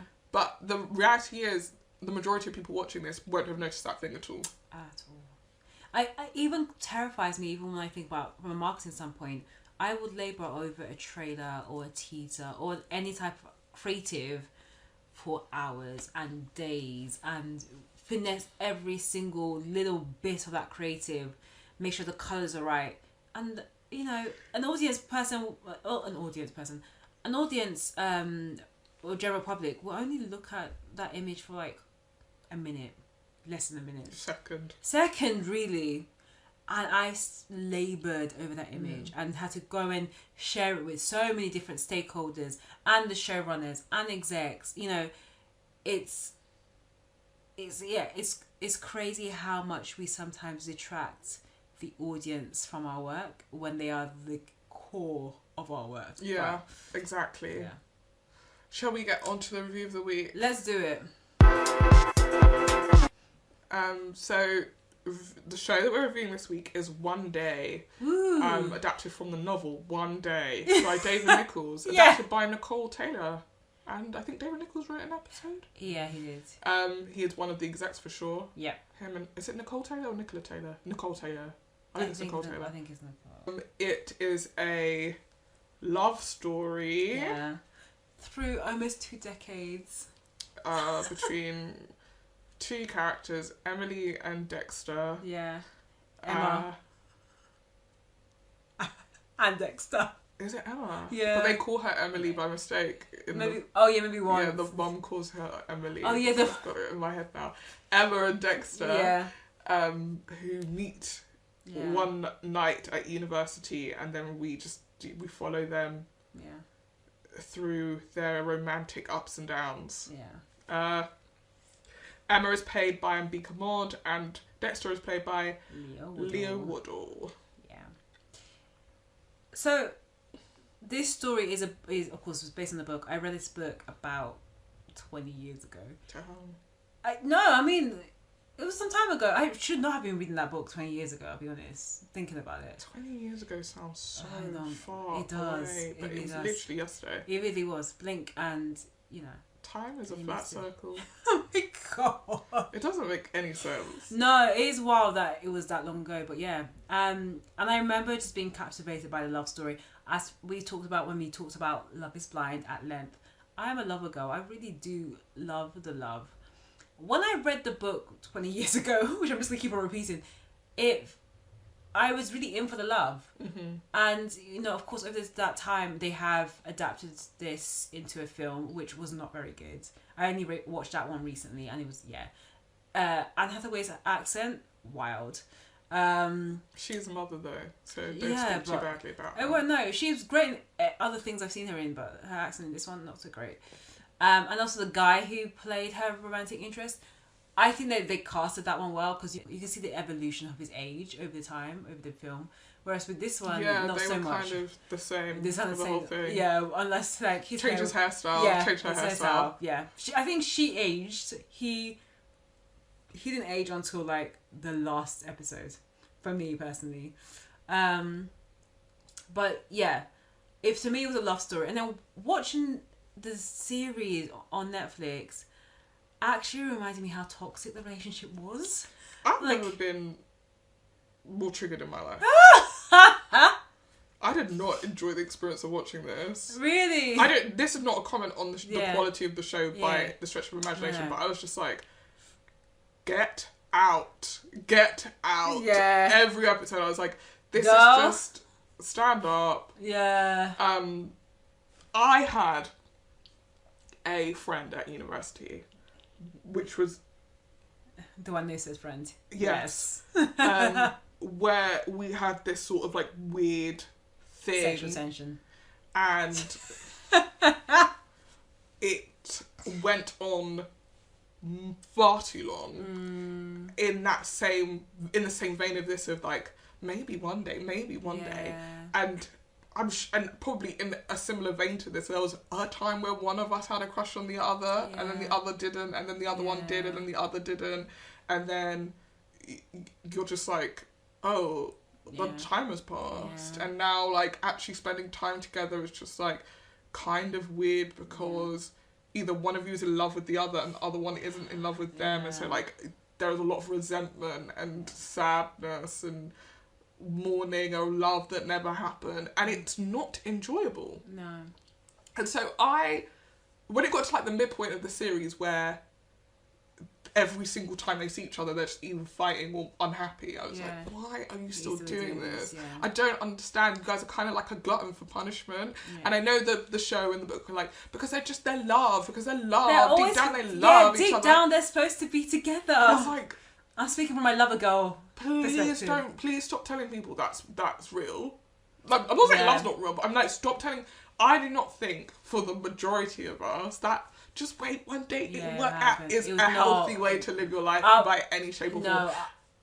If you're not lucky, you will be like Emma, sitting next to this said guy. The two of you are 32 years old, and he's handing you an invite to his wedding to some next girl. Honestly, that's more realistic than anything else that happened in the film. What the hell? Yeah. When she was there at the wedding, at her friend's wedding, looking at Dex and... What was that woman's name? The girl... What's her name? Short. Flo. She was like a Flo. Someone actually should know. Sybil. Sylvie, yes, yeah. She's looking and played by... Thingamajiggy from Thingamajiggy. Oh, well done. This is annoying me. It's played by Eleanor Tomlinson. I should know this. When she was looking over to him, that's what happens, girls. Like, that can happen. And this is not even the first girlfriend that he's brought. No, like, he's had while you guys have been friends. But this one was the most serious. Yeah, of course. Yeah. And this one, that part felt realistic. Like, I was like, I feel like we've all kind of been there where we looked on him like, oh... Could have been me. Well, I haven't been there because my blood would be boiling. I feel like I'm not built for this because what the hell? You said to me, so really quickly run through the trajectory of this relationship. They meet at a uni like end of year party. Yeah. They are like flirting with each other and it's like, okay, this is going down. Yeah. They go back to her apartment, they're kissing, they're touching, they're taking off each other's clothes, and then I think she gets stage fright or is like, she says, oh, I don't do this a lot, so it sounds like she'd never had a one night stand before. Yeah. She's also had noticed him before, so maybe she built this up in her head, like this is gonna be something finally. And also she was like, I don't really expect him to. Why would he be with a girl like me there, like, just telling him like my life story and having a chat? I'm not like the other girls that he's been with. Yeah, I think in a very pretentious way, she definitely wants to carve herself out from the other girls he's been with. Yeah. Like, this is the lover boy of the year. Yeah. He's been about. Yeah. I don't want to be one of the girls that in the list of people that he's been about with. Yeah. I want this to be something. Yeah. So they spend this time together, they're talking, they're laughing, they fall asleep in the morning. They do that awkward thing of like, oh, I should go, but we could hang. Do you want to hang? Maybe we can hang out. Do you want to hang out? And they end up spending the day with each other as well. At the end of the day, they swap details and you're like, okay, not really sure what this is. Yeah. Right? I got to the end of that episode and I was like, oof. Yeah. If it's gonna happen, it would have happened, girl. That's me. Like, I not to be very mask about this, but like, are we gonna hit or not? No, get out the house. When he ran back to give her the number, I was like, no, he's interested. No, and I thought, okay, I was like, yeah. So when we pop back a year from now, they'll be together, is what I'm thinking. Oh, yeah, I didn't think that. I thought... Because I was like, what more is there for us to... What more is there for us to cover? You both find each other attractive. Yeah. You both want each other. She says, why don't we be friends? And I feel like she says, why don't we be friends to protect herself? Because she doesn't want to be like, let me be one of these girls that you're going to drop. He would have been absolutely down to do whatever, but isn't... I didn't get this impression at the time when I was watching it, but like, given what happens later, I guess he wasn't down to be like, you'll be my girl or anything. This would just be like a fun thing that we do. Yeah. A year later, they're still mates. And that's like the format of the series. Like, each episode is the same day, 15th of July, but of the next year. They're still mates. Yeah. He's in France having the summer of his life. Yeah. Meanwhile, she's on a bus doing plays for school kids. Hooking up with the director who was absolutely disgusting. I know. When it was like, I'll take your play. Yeah. And go. And they glossed over. And then the next thing, it's the next episode. I was like, no, I want to know what happened with that. Did she write the play? Did she get it off him? Like, that's so messed up. Yeah. Anyway, that was the next year. They are going on holiday together. Yeah. Is that the episode they go on holiday together? Yes. I think so, yeah. They go on holiday together, and as soon as I saw them on the boat together, I said, this is a mistake, girl. Yeah. Because she was like, we're doing rules. I don't want to see you naked. You know, you can't bring anyone... Like, did she say you can't bring anyone round? No, she just had very, They were supposed to sleep in separate beds. Separate beds, yeah. But then there was only one bed. You know... Oh no! Coincidence. Oh no! I said, as soon as I saw them on the boat, I said, I've accepted this thing about myself. Maybe some other people need to accept it about themselves. I don't have a lot of willpower. I don't. So if I know I want to hook up with you and we are going on a romantic... Whether you say it was romantic or not... Grace wasn't that... Yeah. Please, it was absolutely gorgeous. It was so nice. They say that this beautiful like villa, there's one bed. I'm going to just turn around and tell you it is what it is from this point. There was a scene where it was in the evening and they'd just come back from dinner. I mean, that was after she told him that she had a crush on him. Or that she had a crush on him when they were at uni. And he was like, yeah, I knew. Which was, yeah. I mean, we knew. Yeah, but it was just like, it was just a bit... I don't know, I felt like he could have reciprocated if he had felt the same way. I think he was trying to be flirty. Yeah, I know. Yeah. And to be like, you're not slick either. Yeah, true. Perfectly honest, if you want a guidebook to UK dating, I feel like One Day is a great example of like just a messy dating. Yeah, how it is realistically. Also, I think when you're young as well, because like I had, like I said, when we were booking the holiday, I'd have been like, "What's up?" Yeah, it's true. Like, actually, why I've never gone on holiday with a man before. Why are we going on holiday? We're not that close of friends. Or are we best We're friends? going on holiday because we want to hook up with each other, and this was my issue with the show. I thought they were like. This was my issue with the show, with the relationship. Yeah. I don't think I can be friends with someone. Yeah, I think whose clothes I've torn off. I just don't. I'm so sorry.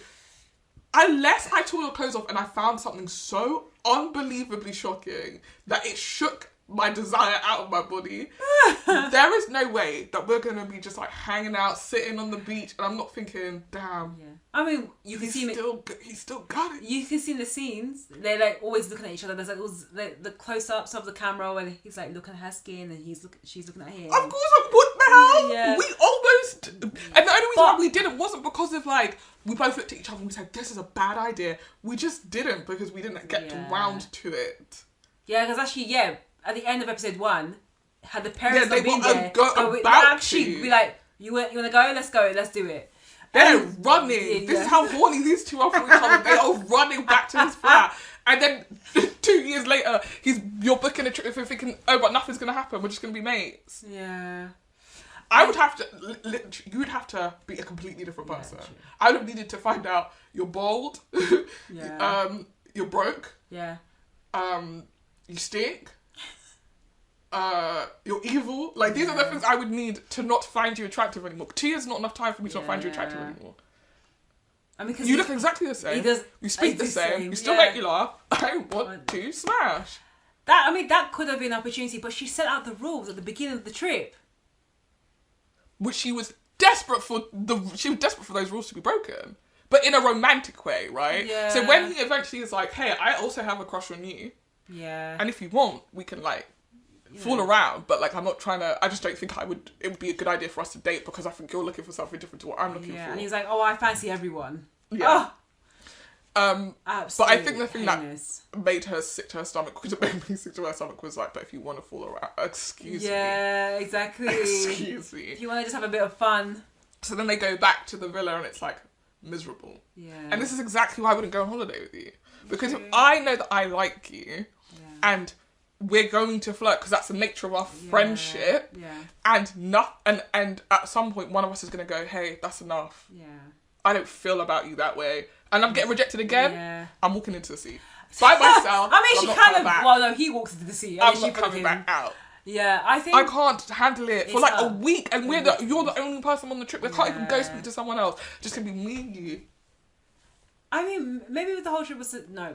I was going to say it's to strengthen the friendship. It's absolutely not. In my head, she went home the next day. That's what I hope for her. I hope she had respect for herself to be like, I'm out. The thing is, had she done that, it would be the end of the show. They were going island hopping. Yeah, I know. With a man whose penis you definitely have touched. Oh, yeah.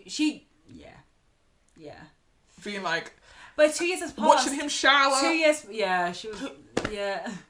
2 years is nothing. 2 years is actually nothing. I mean... It will go by like this. When I tell you, this person, the friend that I had, we were still speaking to each other up until I was like 28. Wow. By then, the feelings had dissipated. And at that point, I was like, why are you even here still? Yeah. I know that sounds blunt, but it's like, no, but take the romantic, take the promise of romance out of this. I have friends. True. Like, what are you offering that's different to that? But we're having to make such an effort to spend time because we don't live in the same city. Yeah. We don't have all the same friends. We are the only two people linking each other to each other. And so every time we see each other, it feels very intense. Every time we see each other, it's like once every 3 months or whatever. Yeah. And inevitably, one of us gets our feelings hurt. Yeah. So at some point, we just kind of have to accept... I mean, with us, eventually we just stop making an effort. Yeah. And it fizzles out. I think it's one of the questions that did come up throughout the series, or later on, is can women and men be friends? And now we've had this discussion, maybe off the pod. So I don't know if you had it directly on the pod, but there were periods in the middle section of the episodes where, Emma, starts to have her own relationship with a guy that she's working with in a what's called Mexican restaurant. And then also Dex was in relationships, so many, and he would bring them round to said Mexican restaurant, because Emma had now moved to London, so they were a lot closer vicinity, and as they started to move into their own relationships, there was still such heavy reliance on each other. Like, okay, when Dexter's mum was seriously ill, and he also started, he was, acting out and, having the drugs and enjoying life, perhaps as a kind of a coping mechanism for his mum's illness. But he desperately needed Em when his dad started shouting at him saying, don't ever come to the house completely wasted out of your mind. Other times when Em also needed Dexter, but he was also preoccupied. It got to the point when they were in their respective relationships, especially when Dex met Sylvie and then they got engaged, but they were still having this really strong connection that it made me feel like, if you always have that person in your life, or that you call a best friend, but actually deep down that person is your go-to person, perhaps even over and above your significant partner. One, if you're the significant partner, how would you react to that?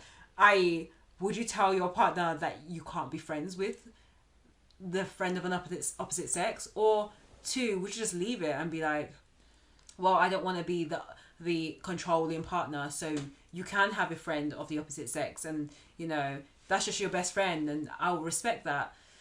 I just feel like if there was a previous sexual experience with said person, like with Emma and Dex, can you still have a friendship, a close friendship, especially when you start seeing other people? This is like that Jimmy and Chelsea That's thing. exactly what I was about to say as well. But because of Chelsea, it's like really hard, because she was so irritating on the show. I'm sure she's a lovely person in real life, but because she was so irritating on the show, we never got to really get into the dynamic, the politics of that. Because you're right, if I'm gonna be honest, I'm siding with her in the, I feel uncomfortable that you spend time on your own with this person who you've had a sexual relationship with. Yeah. I do. And like, you can take from that what you will. I'm not going to tell you can't see her, but if I am not excited to hear that you're going to see her, or if I'm not jumping for joy, or if I'm a bit cold afterwards, it's because I'm struggling to understand why you would need to spend one-on-one time with that person still. Like, it's one thing if we were like, before I met you, me and her was doing a thing, but we're not anymore. It's another for it to be like, oh, we've been in this very weird limbo for like 10 years. That would set me off. It would be something that I would need to work on, but I would feel a bit insecure by that, and a bit jealous. And not jealous is the wrong word, but I would feel uncomfortable by that relationship 100%, because super uncomfortable. Because one day, what if something happened where you have an argument with your partner, and then the first person they run to is the friend, and one thing leads to another, and then bam, they finally reconnect after all this tension that they've built over the last 15 years. I think it's probably possible, right? For that to be the case, where it's just, we're just friends now, nothing happens ever again, nothing will happen. I think that's possible, but I think you would have to know your partner really well, right? And also, I mean, for me, I think I would need to understand the exact dynamics of why that even occurred, and then why you decided not to pursue it. Because if when we were talking, you said, oh, I didn't pursue it because she was with someone, that to me is not you saying you didn't want to be with her and she didn't want to be with you. That to me is saying fate got in the way. If fate didn't get in the way, you'd be in a different situation. I feel like if you were like, here's the thing, I was single, she was single, I think she's attractive, we hooked up, after we hooked up, I didn't desire to hook up with her again. Like, it just, our yin and our yang just didn't fit. Like, it just didn't work. And that was that. Like, it just isn't a thing for me. Maybe I might be able to be like, okay, well, it sounds like you tried it and it didn't work out. But what if she feels like, what if she doesn't have the same feelings? But you have to trust your partner. Yeah, so if you don't trust your partner, then that doesn't work, right? You would need her to be out of his life. That's when you get into that, now you're being controlling because you're saying who he can see, who he can't see. If he then goes to a party and this girl's there, it's going to be a whole thing.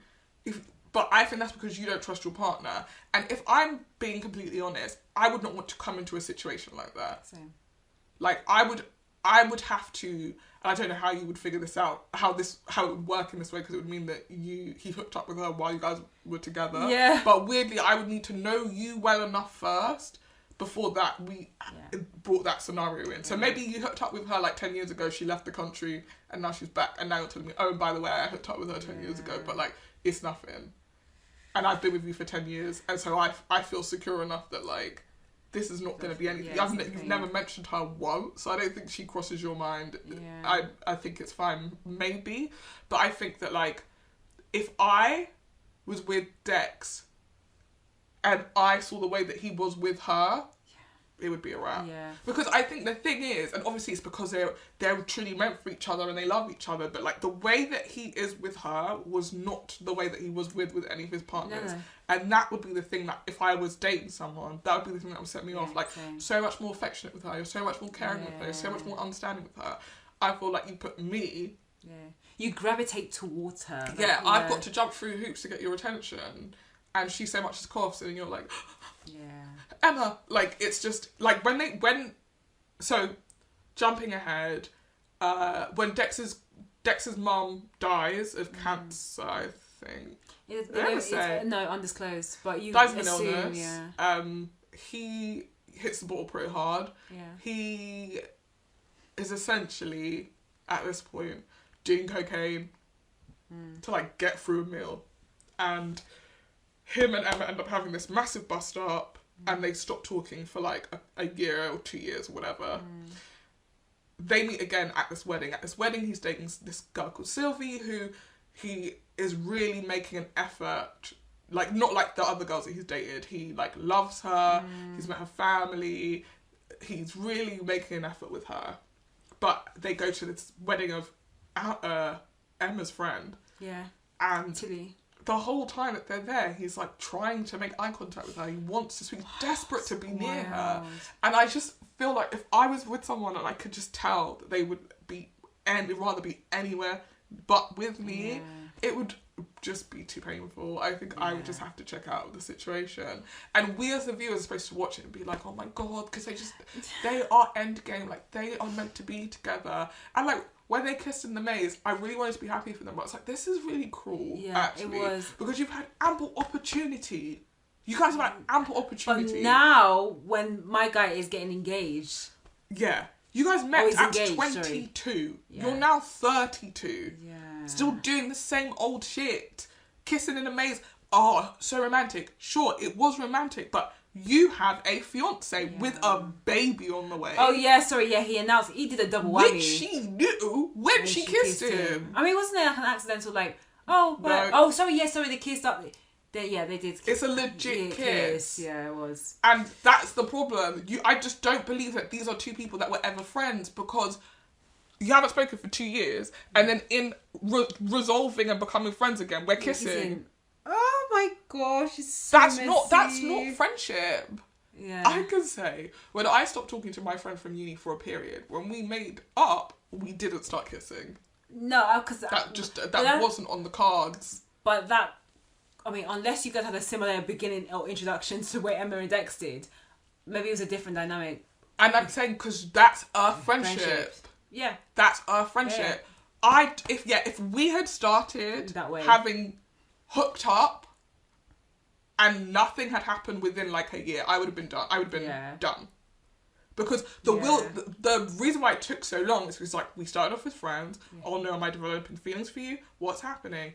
Do you have feelings for me? I don't know. Question mark. I'm too scared to ask. You're too scared to say anything. Both of us are just living in this limbo where we're spending all of our time together and doing coupley shit, but neither one of us wants to acknowledge it. Yeah. And then my friend would be like, he doesn't like you. What he likes is that you do coupley shit with him. Yeah. And then I left uni. We stopped talking. Yeah. in that interim, I think he was dating someone. Yeah. He never brought this up to me, even when we made friends again. And I was like, and so I was like, why would you not mention this if we're just friends and you're not worried about... That's true. So then it starts up again. We're spending all the time together. It's kind of coupley, but nobody wants to say anything. And it's because nobody wanted to say anything that it went on for as long as it did. Yeah. Had we hooked up, that would have been confirmation of That's something. True. Yeah. And had one of us asked, that would have been confirmation. Yeah. And it would have wrapped this thing up real quick for me, because I don't find it romantic to be pursuing someone who's told you they don't want you. Yeah.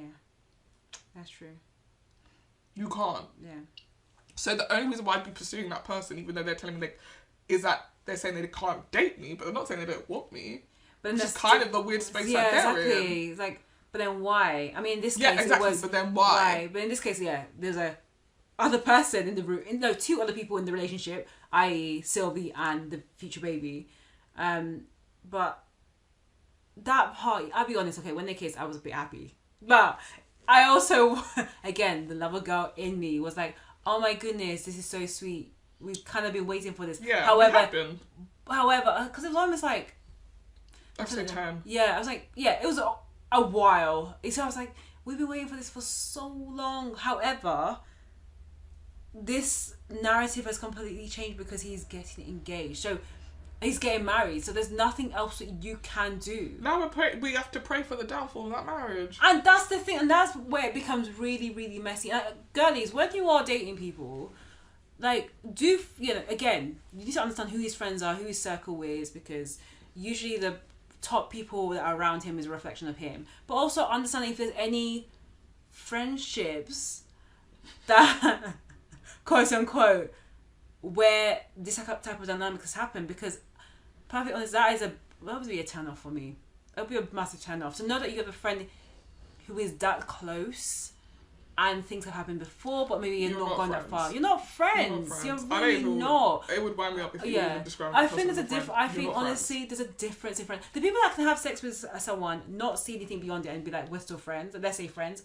One, I don't think I've seen a successful example of that to begin with, and then two, I just don't know if it's possible. I don't. Once you've seen someone naked, I don't know if it's possible. I mean, I think it can be possible, because that's like saying a person I've like kissed on a night out, now we're going to be perpetually in this limit. We're not. No, I don't want to be with you. No. It is what it is. So that means someone could equally sleep with someone on a night out, meet them afterwards, and become friends with them. We hooked up once. I don't know. I just don't see you as my man. I mean, for people that are able to detract that, or like compartmentalize that type of relationship, that is something that I admire. I think it's fine. I may find it hard. I don't think it's compartmentalizing. Every person you've been on a date with, you are not dating right now, right? That's true. So it is possible, I think, that some people can hook up with someone and that's when they realise you're not the person for me. That doesn't mean that I think you're a bad person. It's just what I need, what I'm looking for in a romantic partner. I just don't think you have it. Yeah. So I feel like, so I don't think it's a compartmentalising. I think it becomes a compartmentalising thing when it's like this, where it's like, there was no reason why we couldn't be together other than we just decided we shouldn't. Yeah. It's not that we didn't like each other. It's not that you're not my dream man. It's not like that you're not my dream girl. And that's when you get into trouble, because if they tick all your boxes, then what's the problem?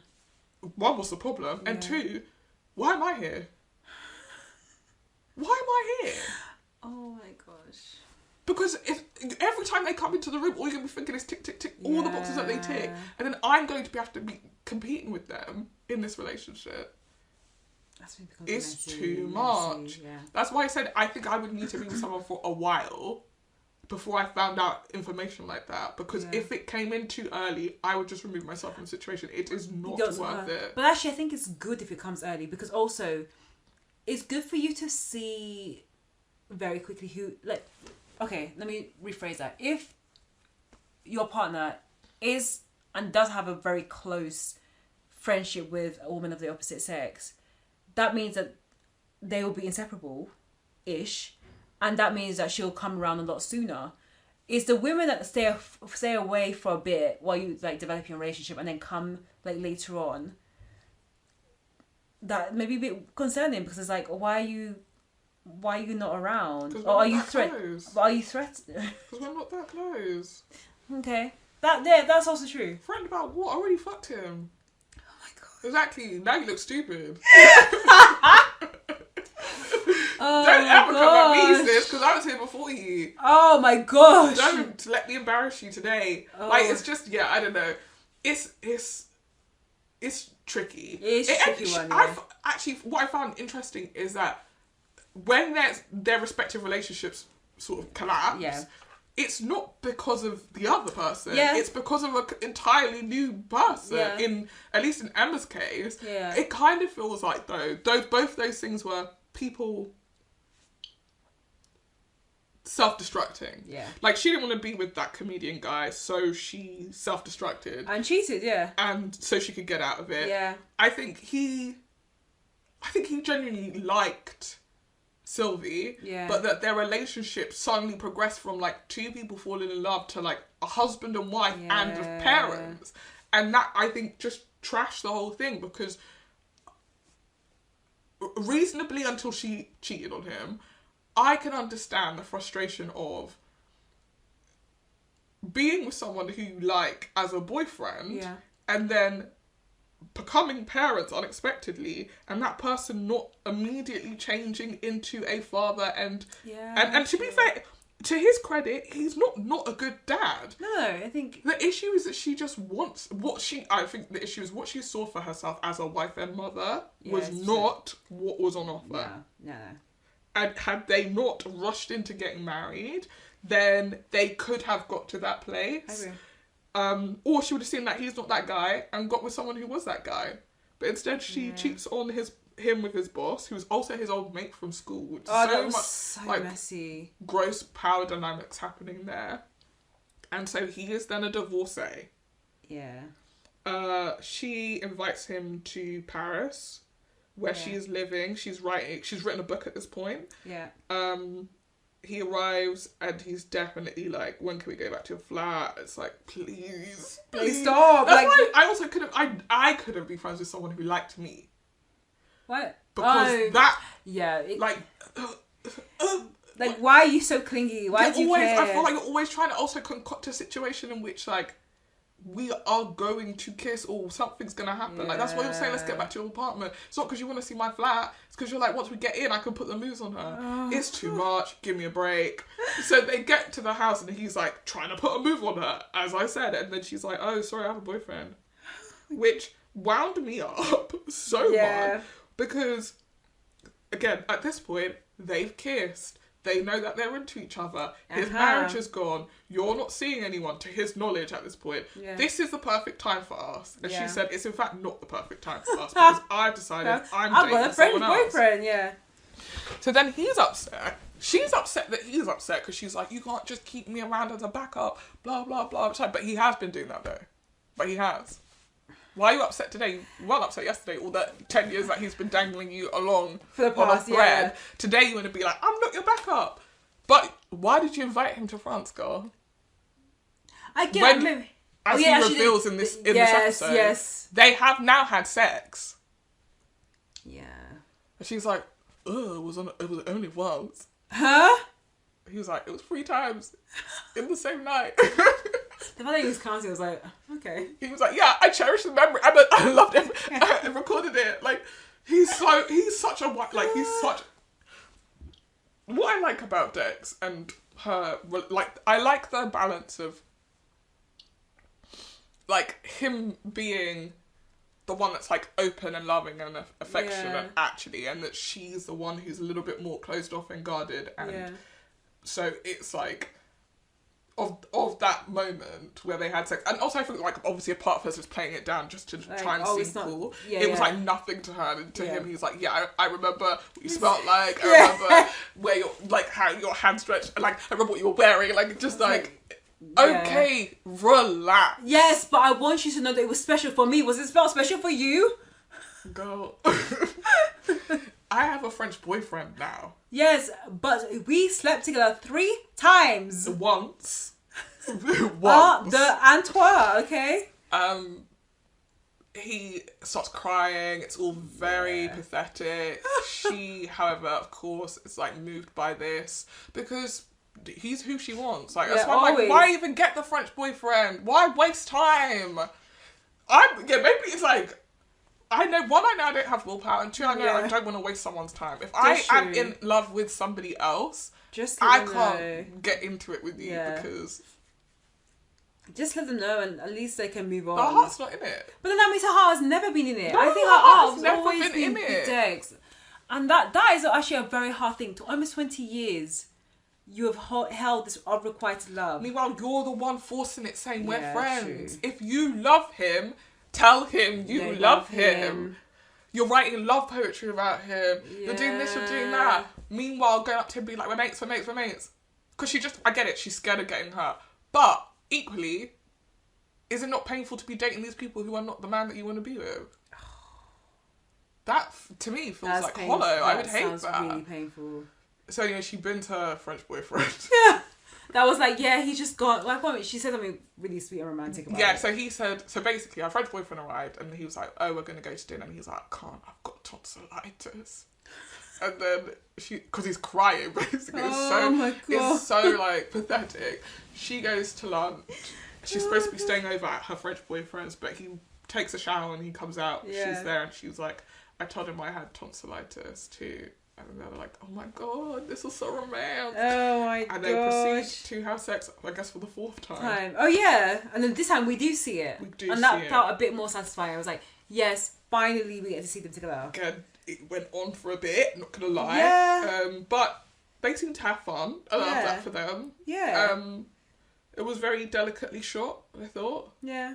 Very much femme gaze, you could tell. I think it's important because, again, who is your audience? Not saying that men won't be able to watch the show. Men can't be lover boys, no. No, men can definitely be lover boys, but I'm just saying that who was the main audience? The main audience of that book was women. No, 100%, but I'm just saying I actually noticed it. It was very femme gaze. Yeah, exactly. Because in comparison to the last week's one, actually that was femme gaze. Mia Culpa. But different femme. Different kind of femme. Oh, because they gave us in the cheeks. Like I said, this is what you guys want. Honestly, this is what I want. Yeah, exactly. They gave us they gave us artistic, okay? Artistic. So intimacy, after they hook up, that's it for them. They are set on each other. Yeah. Which I think was like about time. Also, this was like episode 11. Yeah. Yeah. And I'm like, there's only 2 more episodes to go. Yeah. What's next? Wedding, baby. That seems like the order of things. At that point, the first time I watched it, because I've watched it a few times. Again, love a girl. The first time I watched it, I spoiled it for myself because I was like, how does this show end? And I went to go and Google. Why would you do that?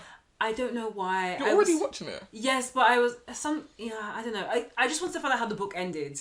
Which is really dumb because, one, I read the book. Yeah. And 2... watch the show. I watched the show. And I waited all the way to that point, then saw it for myself. But I was like, I just need to see what happens. Because I was also getting worried because of the 2... Yeah, because it was 2 episodes. I'm like, what else is there? Yeah. Have I missed a big thing? And that's why I went to go spoil it for myself. So they get together. They get married. They are wanting to start a family. Yeah. We see them loving each other, we see them arguing, but they come back together again. They're just, it's perfect timing finally. Like, they're both mature enough to, like, just give themselves entirely to this relationship. He opens a restaurant, she's writing, she still teaches every now and then, she helps him raise his, like, she's, like, on stepmom duty with his daughter, so on good terms with his ex-wife, like, it's all working out. They're going to go look at a house, and then they're going to maybe go to appointments because they haven't quite managed to conceive yet. And on the way to look at the house, dear sweet Emma gets hit by a car. She got wiped out by that car. Yeah. That was pretty sad. It was sad. It was so sad. But it was also, like, I'm sorry, I don't know why, but, like, abrupt murder, like, deaths like that are just so, like, dramatic in the way that they take me out. Like, it just always feels so soapy to be like, she died in a car crash. Like, it just feels really soapy. Even though people do die in car crashes all the time. But, like, on TV, they just always look soapy. Yeah. So then the next episode, which is the last episode, is essentially him grieving. That one. If I was going to be teary in episode, it would have been that one. Yeah. Like him sort of wandering the streets drunk. Yeah.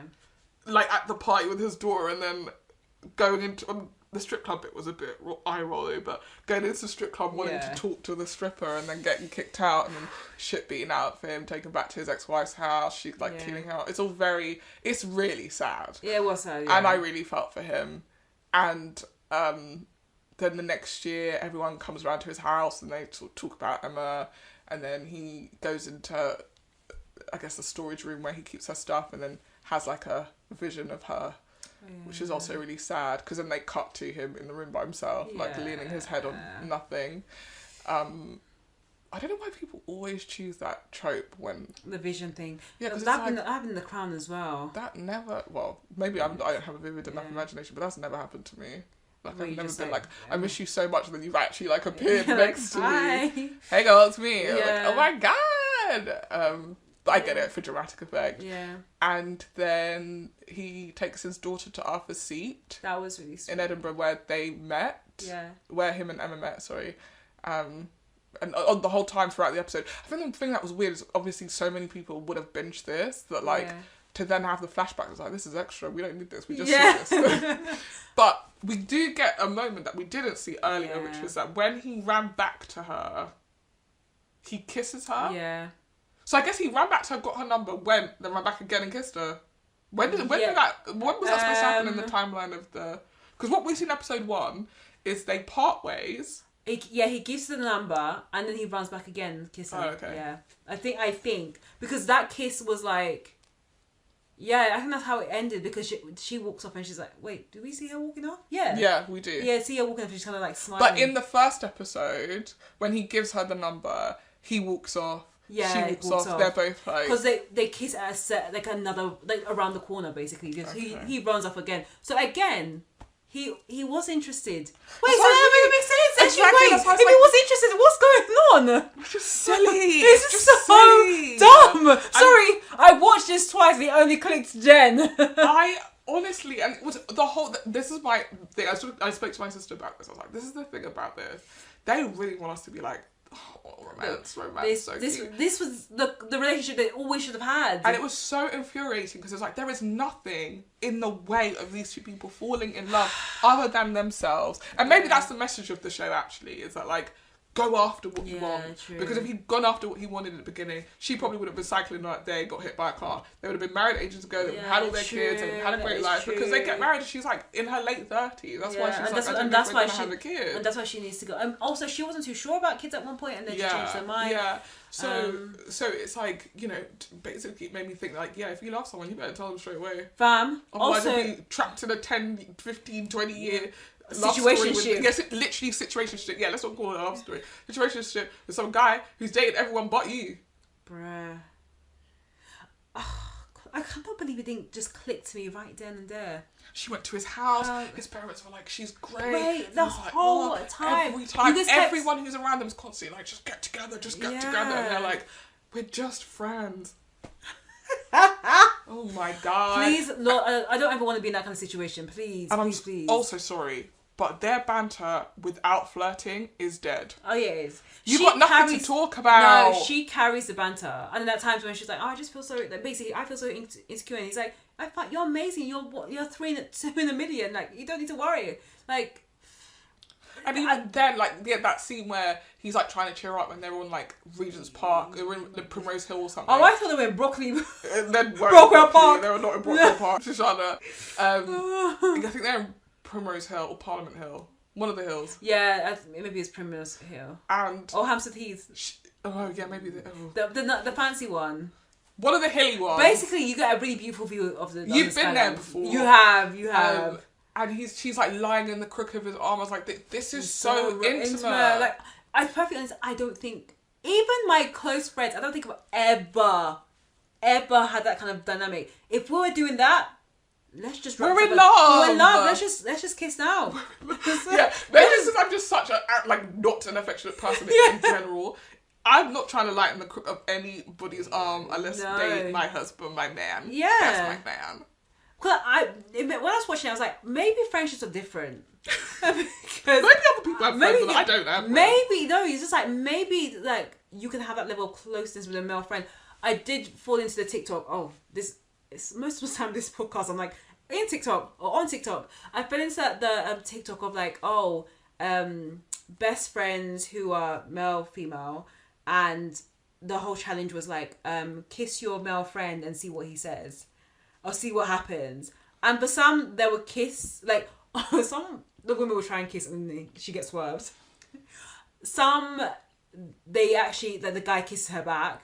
And they're going to find out they've been in love the whole time. And others is like, they kiss and then it's like awkward. Yeah, like, what the hell is this? I just think I've just ruined the friendship. Like, yeah, boo. Because you never had this conversation and you just lunged in for a kiss. You just completely violated a boundary. Exactly. For a TikTok. Yeah, and then... Work, wow. Sis. Work.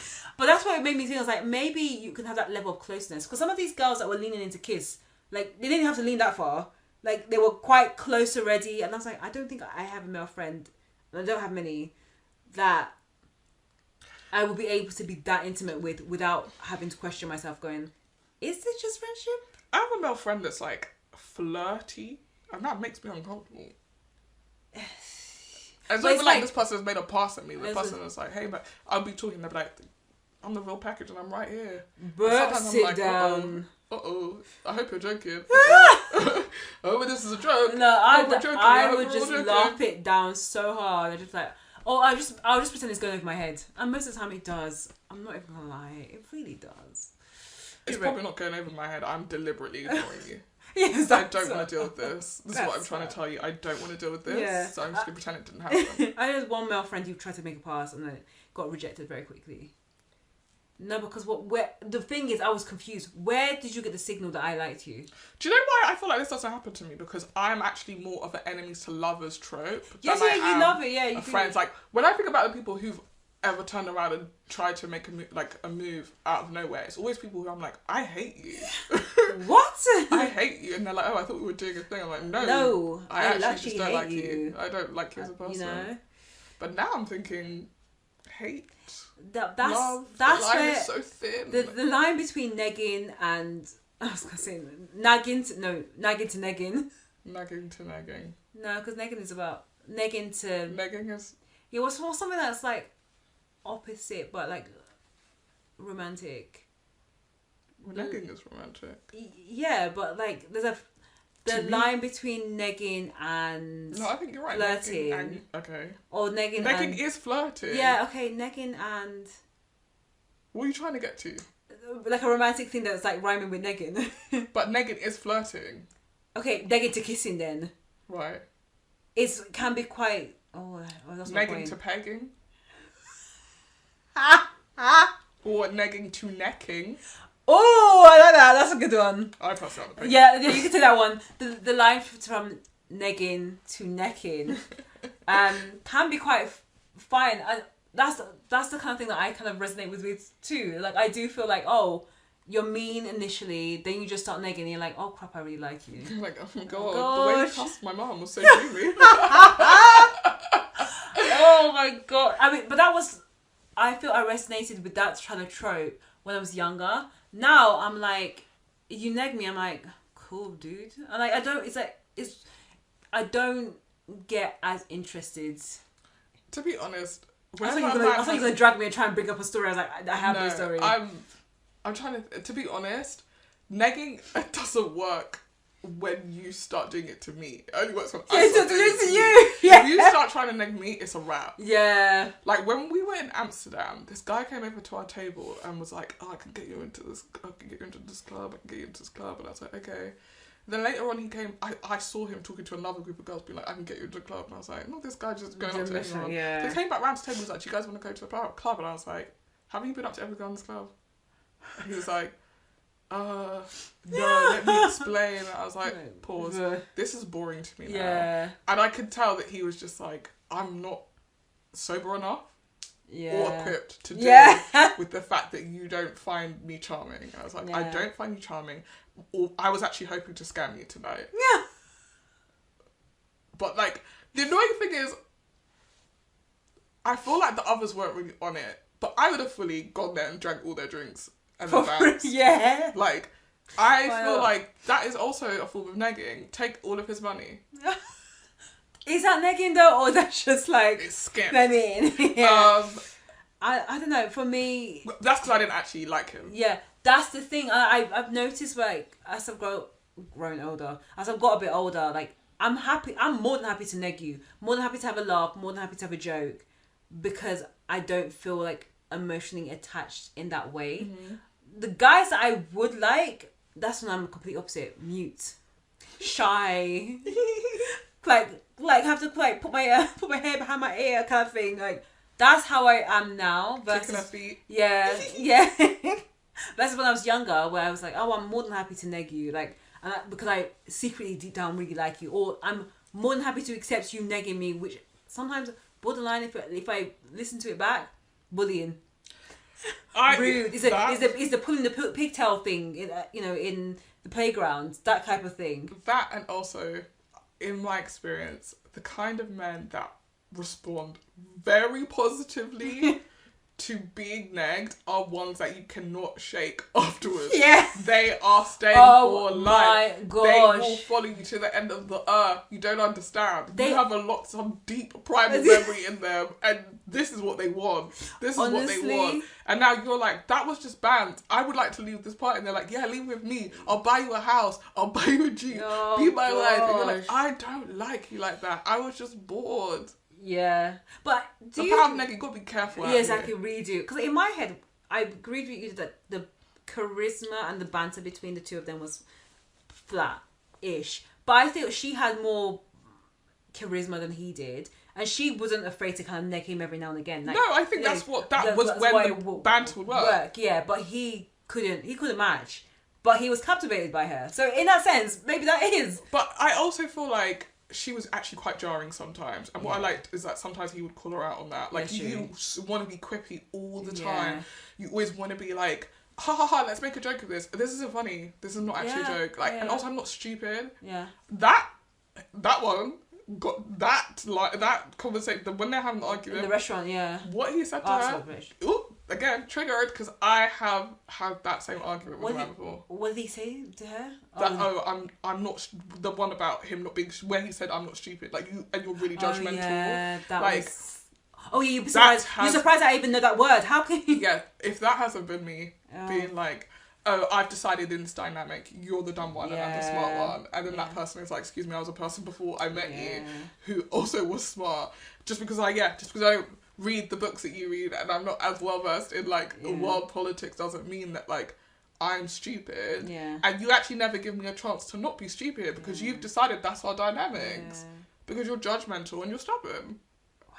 Meanwhile, I would be like, I don't know what you're talking about. Excuse you, bro.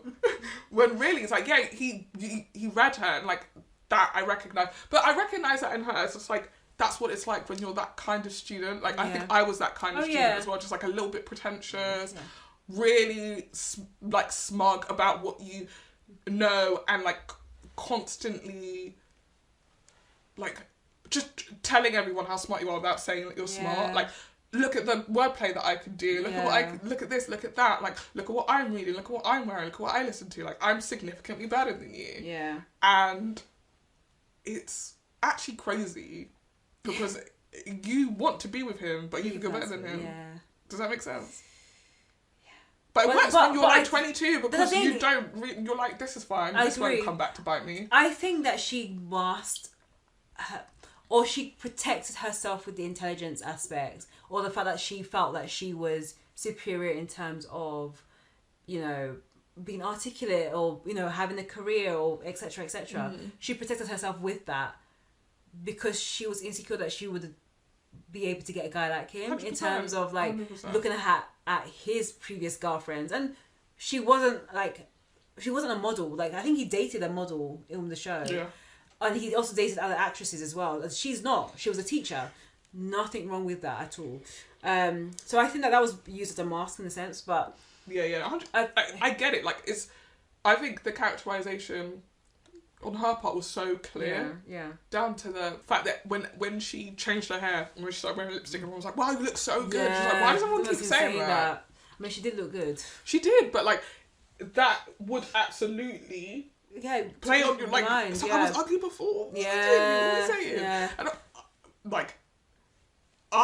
if that was me, him like professing his love for her because she's now wearing lipstick and she's got new hair, that would play in my mind forever. I'd be like, why do you like me now? Now. Why now? What about all the other times before? Yeah, why? Because I wrote a book. So now you want me. But when I was just a northern girl, you weren't interested. But also, he was going through hard times. My family was divorced with the kids that he was exactly, so why would I want you? You're not even as what she was. He got cheated on. He was living a bit of a hard life. Yeah, and my hair is flourishing now. Oh my gosh! Yeah, he was going down. He was going up. And she said, "I will carry you on my back." Girl, don't do it. Don't be an AD. Don't be a fixer hoe. I will carry you on my back to freedom. Do not be a fixer hoe. Please do not do it. Thoughts on the casting?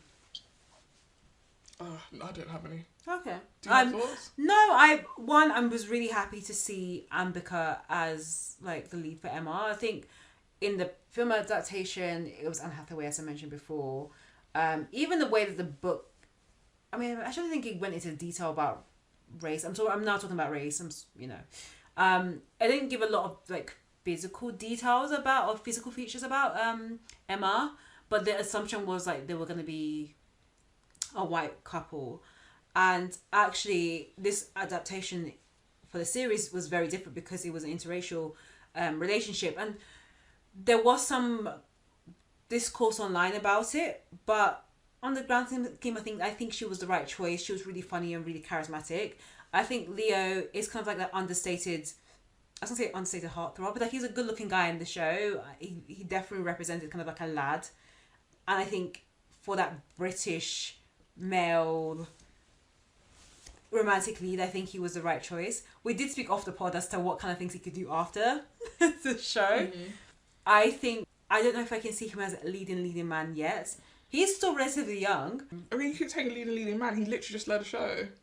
He is currently a leading man. I felt like I think that she carried the show for the first half and he carried it for the second half. That is irrelevant to the fact that he led a show. That's actually irrelevant to... Okay, sorry, let me take that back. Solo lead. Could he be a solo lead for a show? No one wants to watch a show where there's only one lead anyway.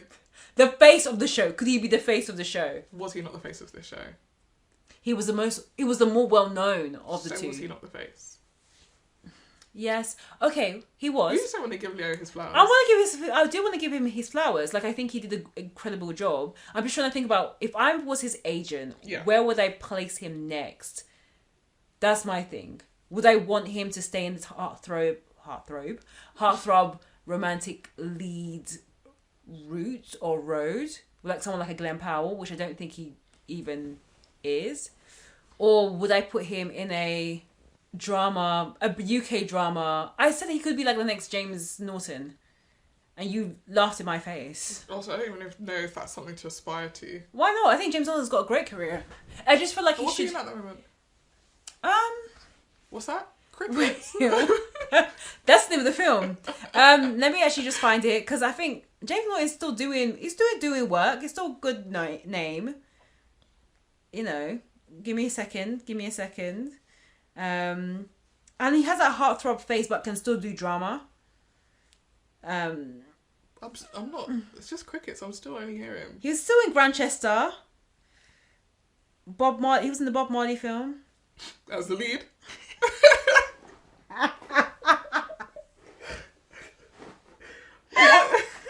What is he starring in? Can you imagine? Don't say Bob Marley film. Like he ran that. He was the most important person in that film. He was Happy Valley, of course. Can you imagine if he was do you know what? My guy's been a bit quiet at the moment. Wait, give me a couple of seconds. Fam, I pressed James Norton. First thing is a video of Bob Marley. Wait, sorry, give me a minute. Let me see. No, it's okay. It's okay. He's taking a break. Let him sleep. Yeah, let him sleep. But he's done. I'm not asking what's he done. I said what's he doing at the moment. Do you know what? He's got a whole bunch of stuff coming up. Yeah, go on, name them. Playing Nice TV miniseries, King and Conqueror TV series, Heart of Darkness. All of these are in voice. Maybe that's like animation. These are all in pre-production. He's got a film called Joy, post-production, and the last one he was in The Nevers. In 2023, he was in A Little Life. Why are you whispering when it was on? Why did you whisper that? Because I don't know what else to say. Like, look, I think he's most known for Happy Valley, but that's the kind of show I can see Leo in. That being said, maybe I would put him in another like romantic drama story where an ensemble similar to White Lotus. Basically, I will put him in the next White Lotus. Okay. I will make him like the Jennifer Coolidge, the male Jennifer Coolidge, and always have him in White Lotuses, but for different characters. Okay. That's okay. Where would you put him? In his house. He's absolute idiot. Put him in a car ad. Where would I put him? As I said off air, I think we're in a dearth at the moment. That's like nothing that I know that's coming up that I'm excited by. Ooh, do you think he could do a guest stint on The Bear? Yes, they could, as one of the sous chefs.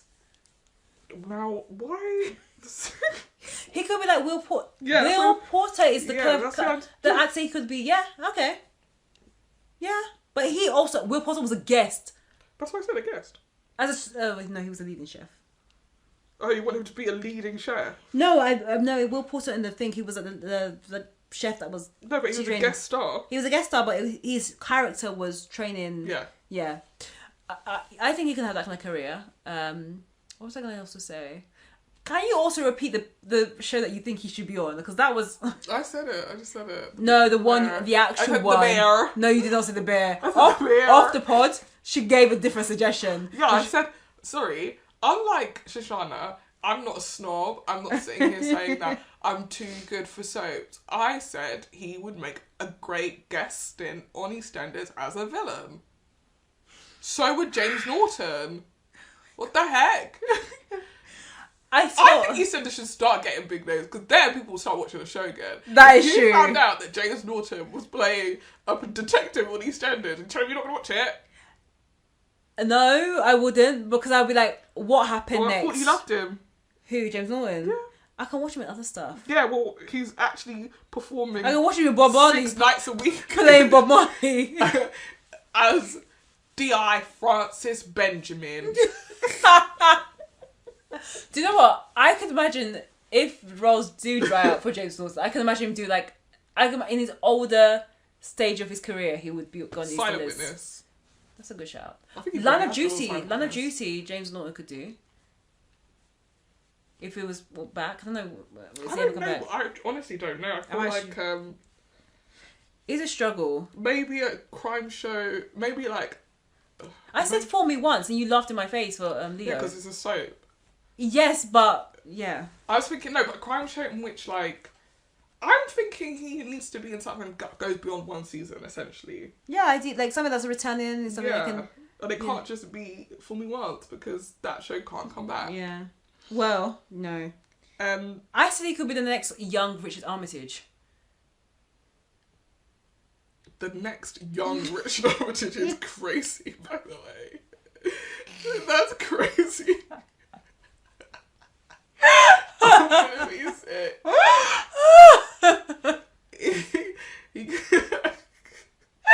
Oh my god. Sorry. Oh my gosh. Sickening. Wait, what's better about it? He can be the next Richard Armitage who is young, because the boy is 27. So why can't he just be the next Richard Armitage? Why does he need to be the next young? So what's gonna happen when he gets old? He has to be a different person. He can't be older. When he's older, he'll be the next. He'll be the Richard Armitage. Why is Richard Armitage still alive? Richard Armitage was retired by then. Work. I want to say one last thing about casting, because you said something and it made me think of this actually. You know how I feel about colourblind casting. Yeah. I did find points in that show. I did find it weird. Some of the stuff that Emma was doing. I was like, no ethnic person would do this. Yeah, go on. No ethnic person would do this. I don't know, like the fact that she didn't speak to her parents. Yeah. Was weird to me.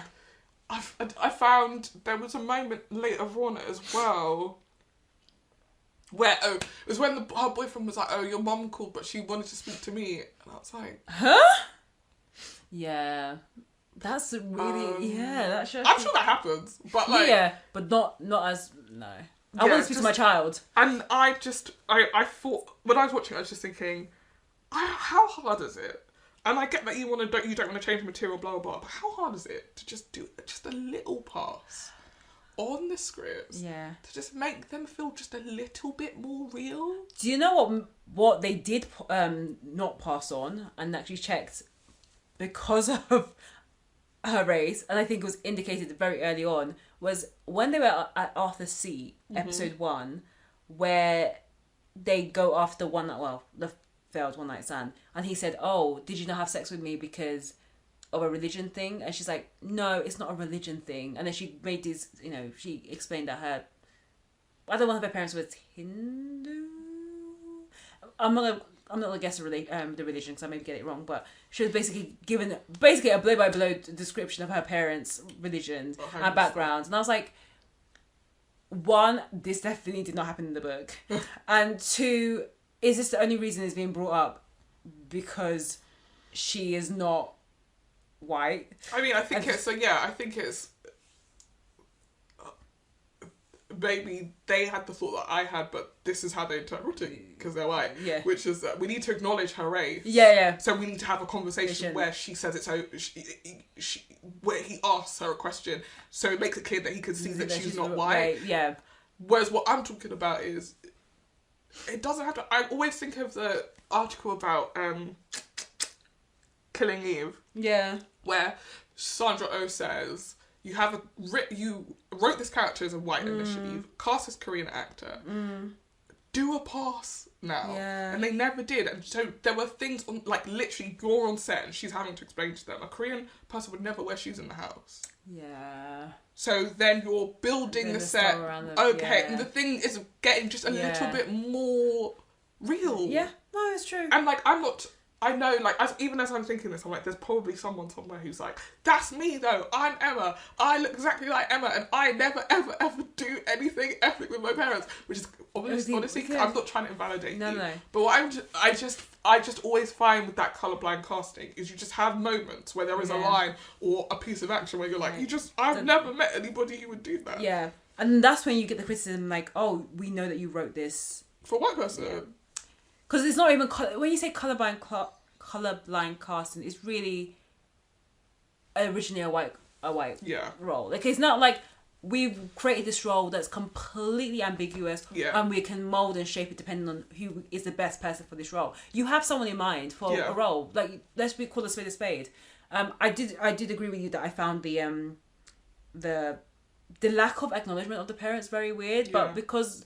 A lot of the focus because we meet his parents. Yeah, we do meet his parents. Yeah, a lot of the focus is Emma and Dex. It's like, okay, well, there is that, but there could have been such a rich world you could have seen with their parents. We don't get to see their wedding. No, so we don't get. She has no parents. Yeah, which I think is really interesting, given that obviously that his mum has passed and he has like a sort of strained relationship with his dad. Yeah. That as a counterpoint to that, you'd want to show that she comes from a home where her family are very much involved in each other's lives and in a different, like, as a counterpoint maybe. But that would have been a good do what you need to do. Exactly. I will say the third point back to the conversation at the Arthur's Seat about what religion are you, is that the reason we didn't sleep together.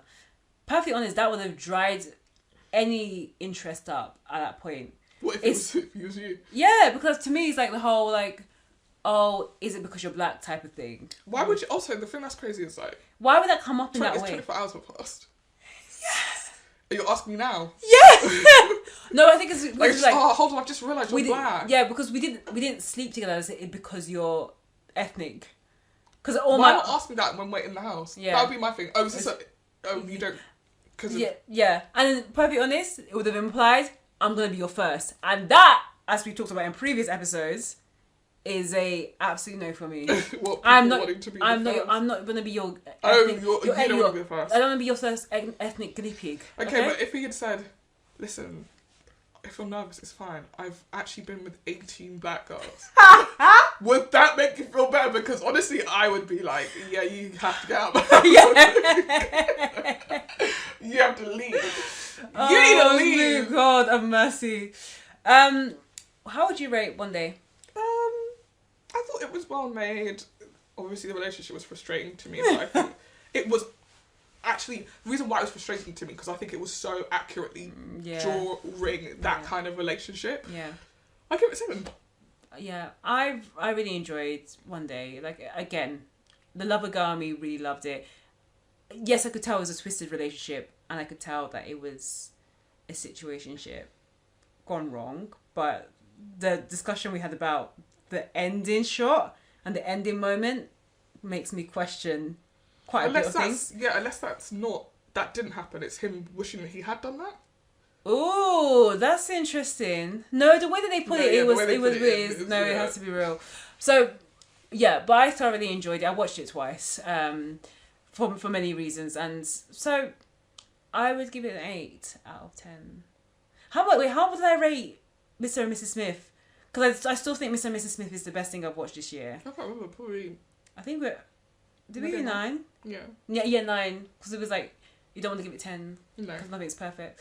I think I also felt like it was done really well. The film, like, it blows the film out of the water.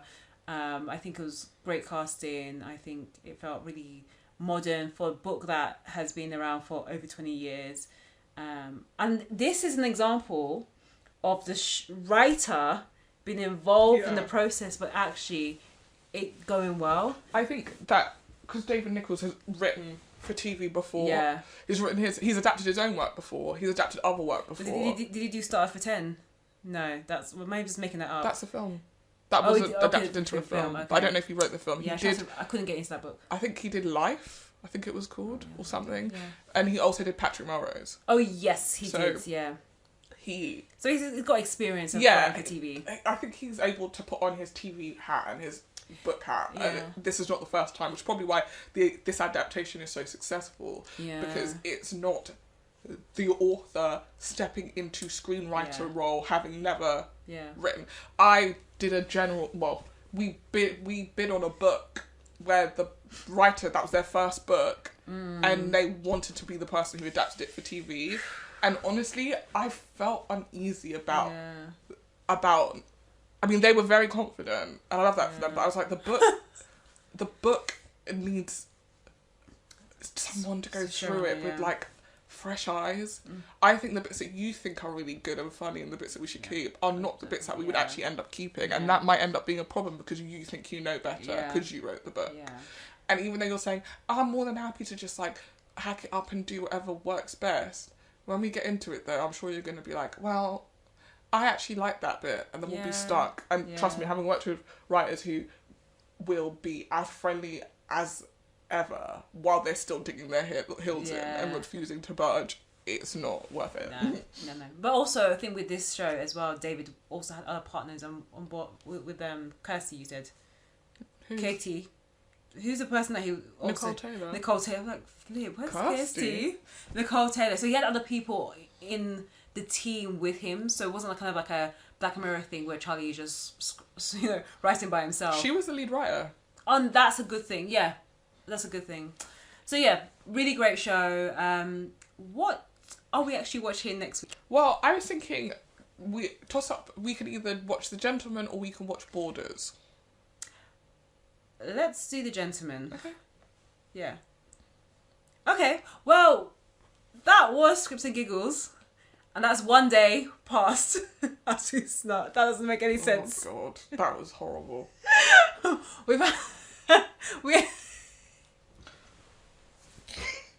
Okay, we had a really great day. Okay, this is really scripted. Sorry. Let's stick to it. Bring it home. Let's bring it home. After this one day. This has been Scripts and Giggles with Shoshana and Mani. Bye, guys. Bye. One day I'll get that transition right. One day.